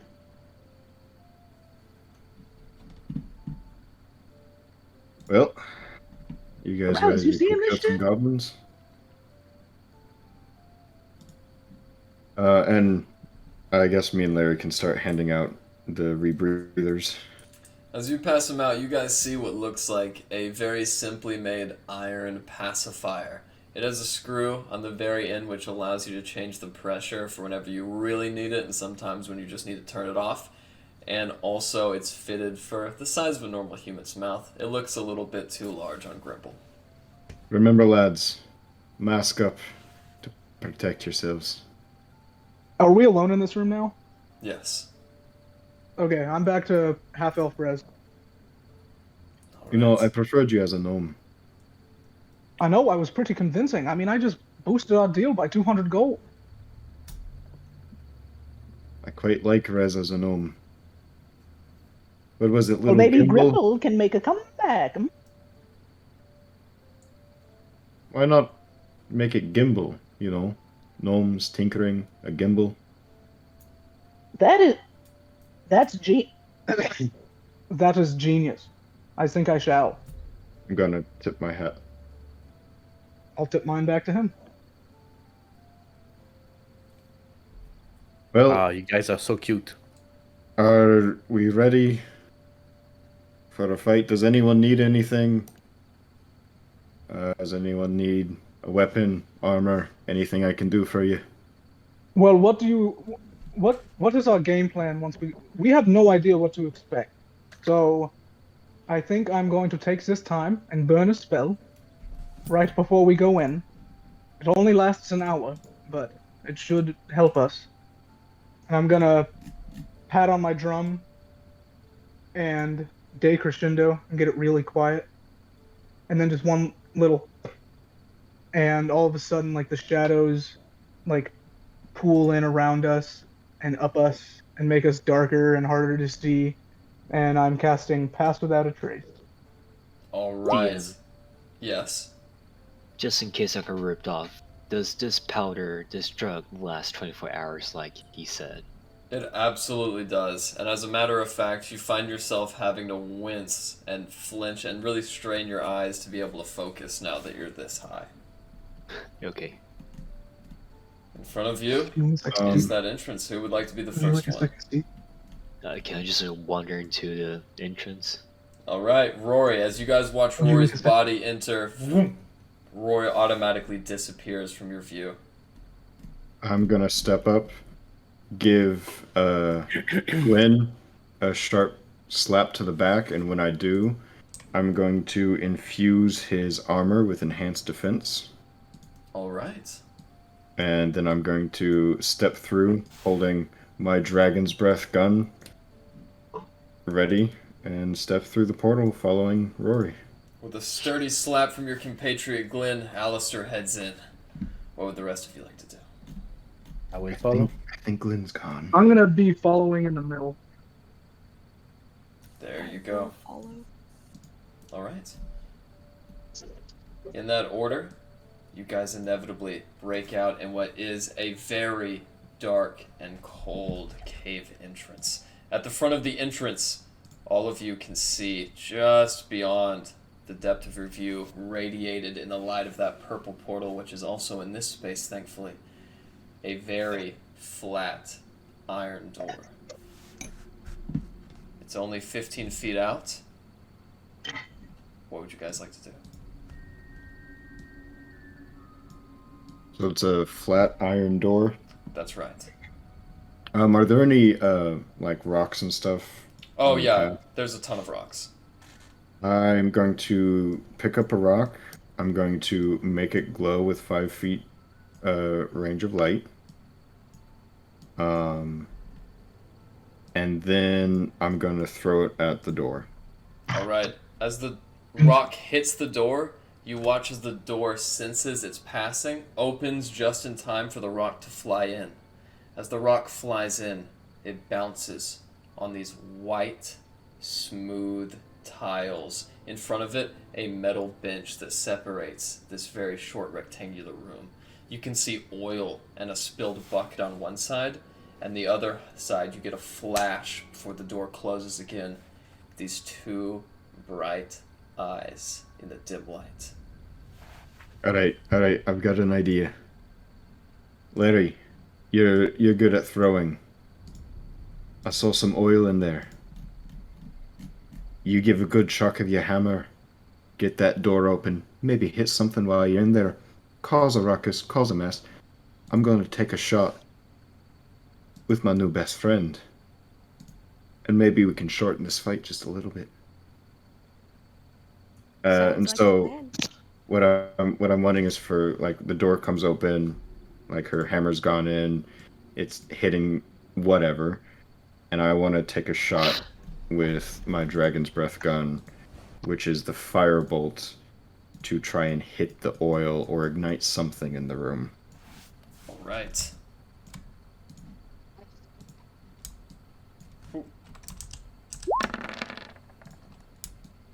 Oh my gosh. Okay. You do so. Alright, here comes my shot. As the dwarven thrower barrels through, it sails over, and Larry, you can see those red eyes too, but the hammer, foom, foom, goes over it. Just in that amount of time, you've held your attack. Go ahead, Alistair. As the shot fires, are you aiming at the oil spill or at the red lights? The oil spill. Alright, as you guys can now see inside now, the shot goes to the oil spill, which inevitably, in the fire, is revealed the sight of the first worker.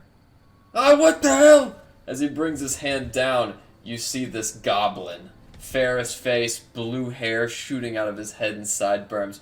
He reaches down and fans the flames. However, it's too late. And as the fire expels... Oh, and that's a fire bolt even. Go ahead and roll for damage. There goes our stealth approach. We make a great team, Larry. And roll an additional 2d6 from the fire damage. Ooh. Ooh. Also, because it's an arcane firearm, let me just make sure real quick. I do roll something extra.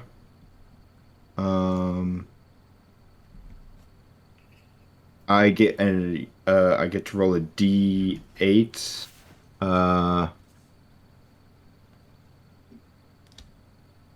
So when you cast an artificer spell through the firearm, roll a D8, and you gain a bonus to one of the spell's damage rolls equal to the number rolled. But is a firebolt a... It is not. Artificer That's spell? my bad. Yeah, it's That not is an my artificer bad. spell. Alright, so good catch, an Eric. extra D6? Yes, sir. Well, extra 2d6. 2D6. That's He right. was I had right it in right. he was right in the middle of that oil spill. As fire goes up and consumes, you guys watch as that fireball dissipates. Larry, your hammer comes back to you, but the door does not close again. Instead, those red beady lights begin marching out as you all hear the sounds. Intruder alert! Intruder alert! There goes our stealth approach. And that's where we'll leave off for this week. So we I think that was a good Oh strategy. my god. Stealth be damned. I think that was a good strategy. We took I someone out. wasted a spell, man.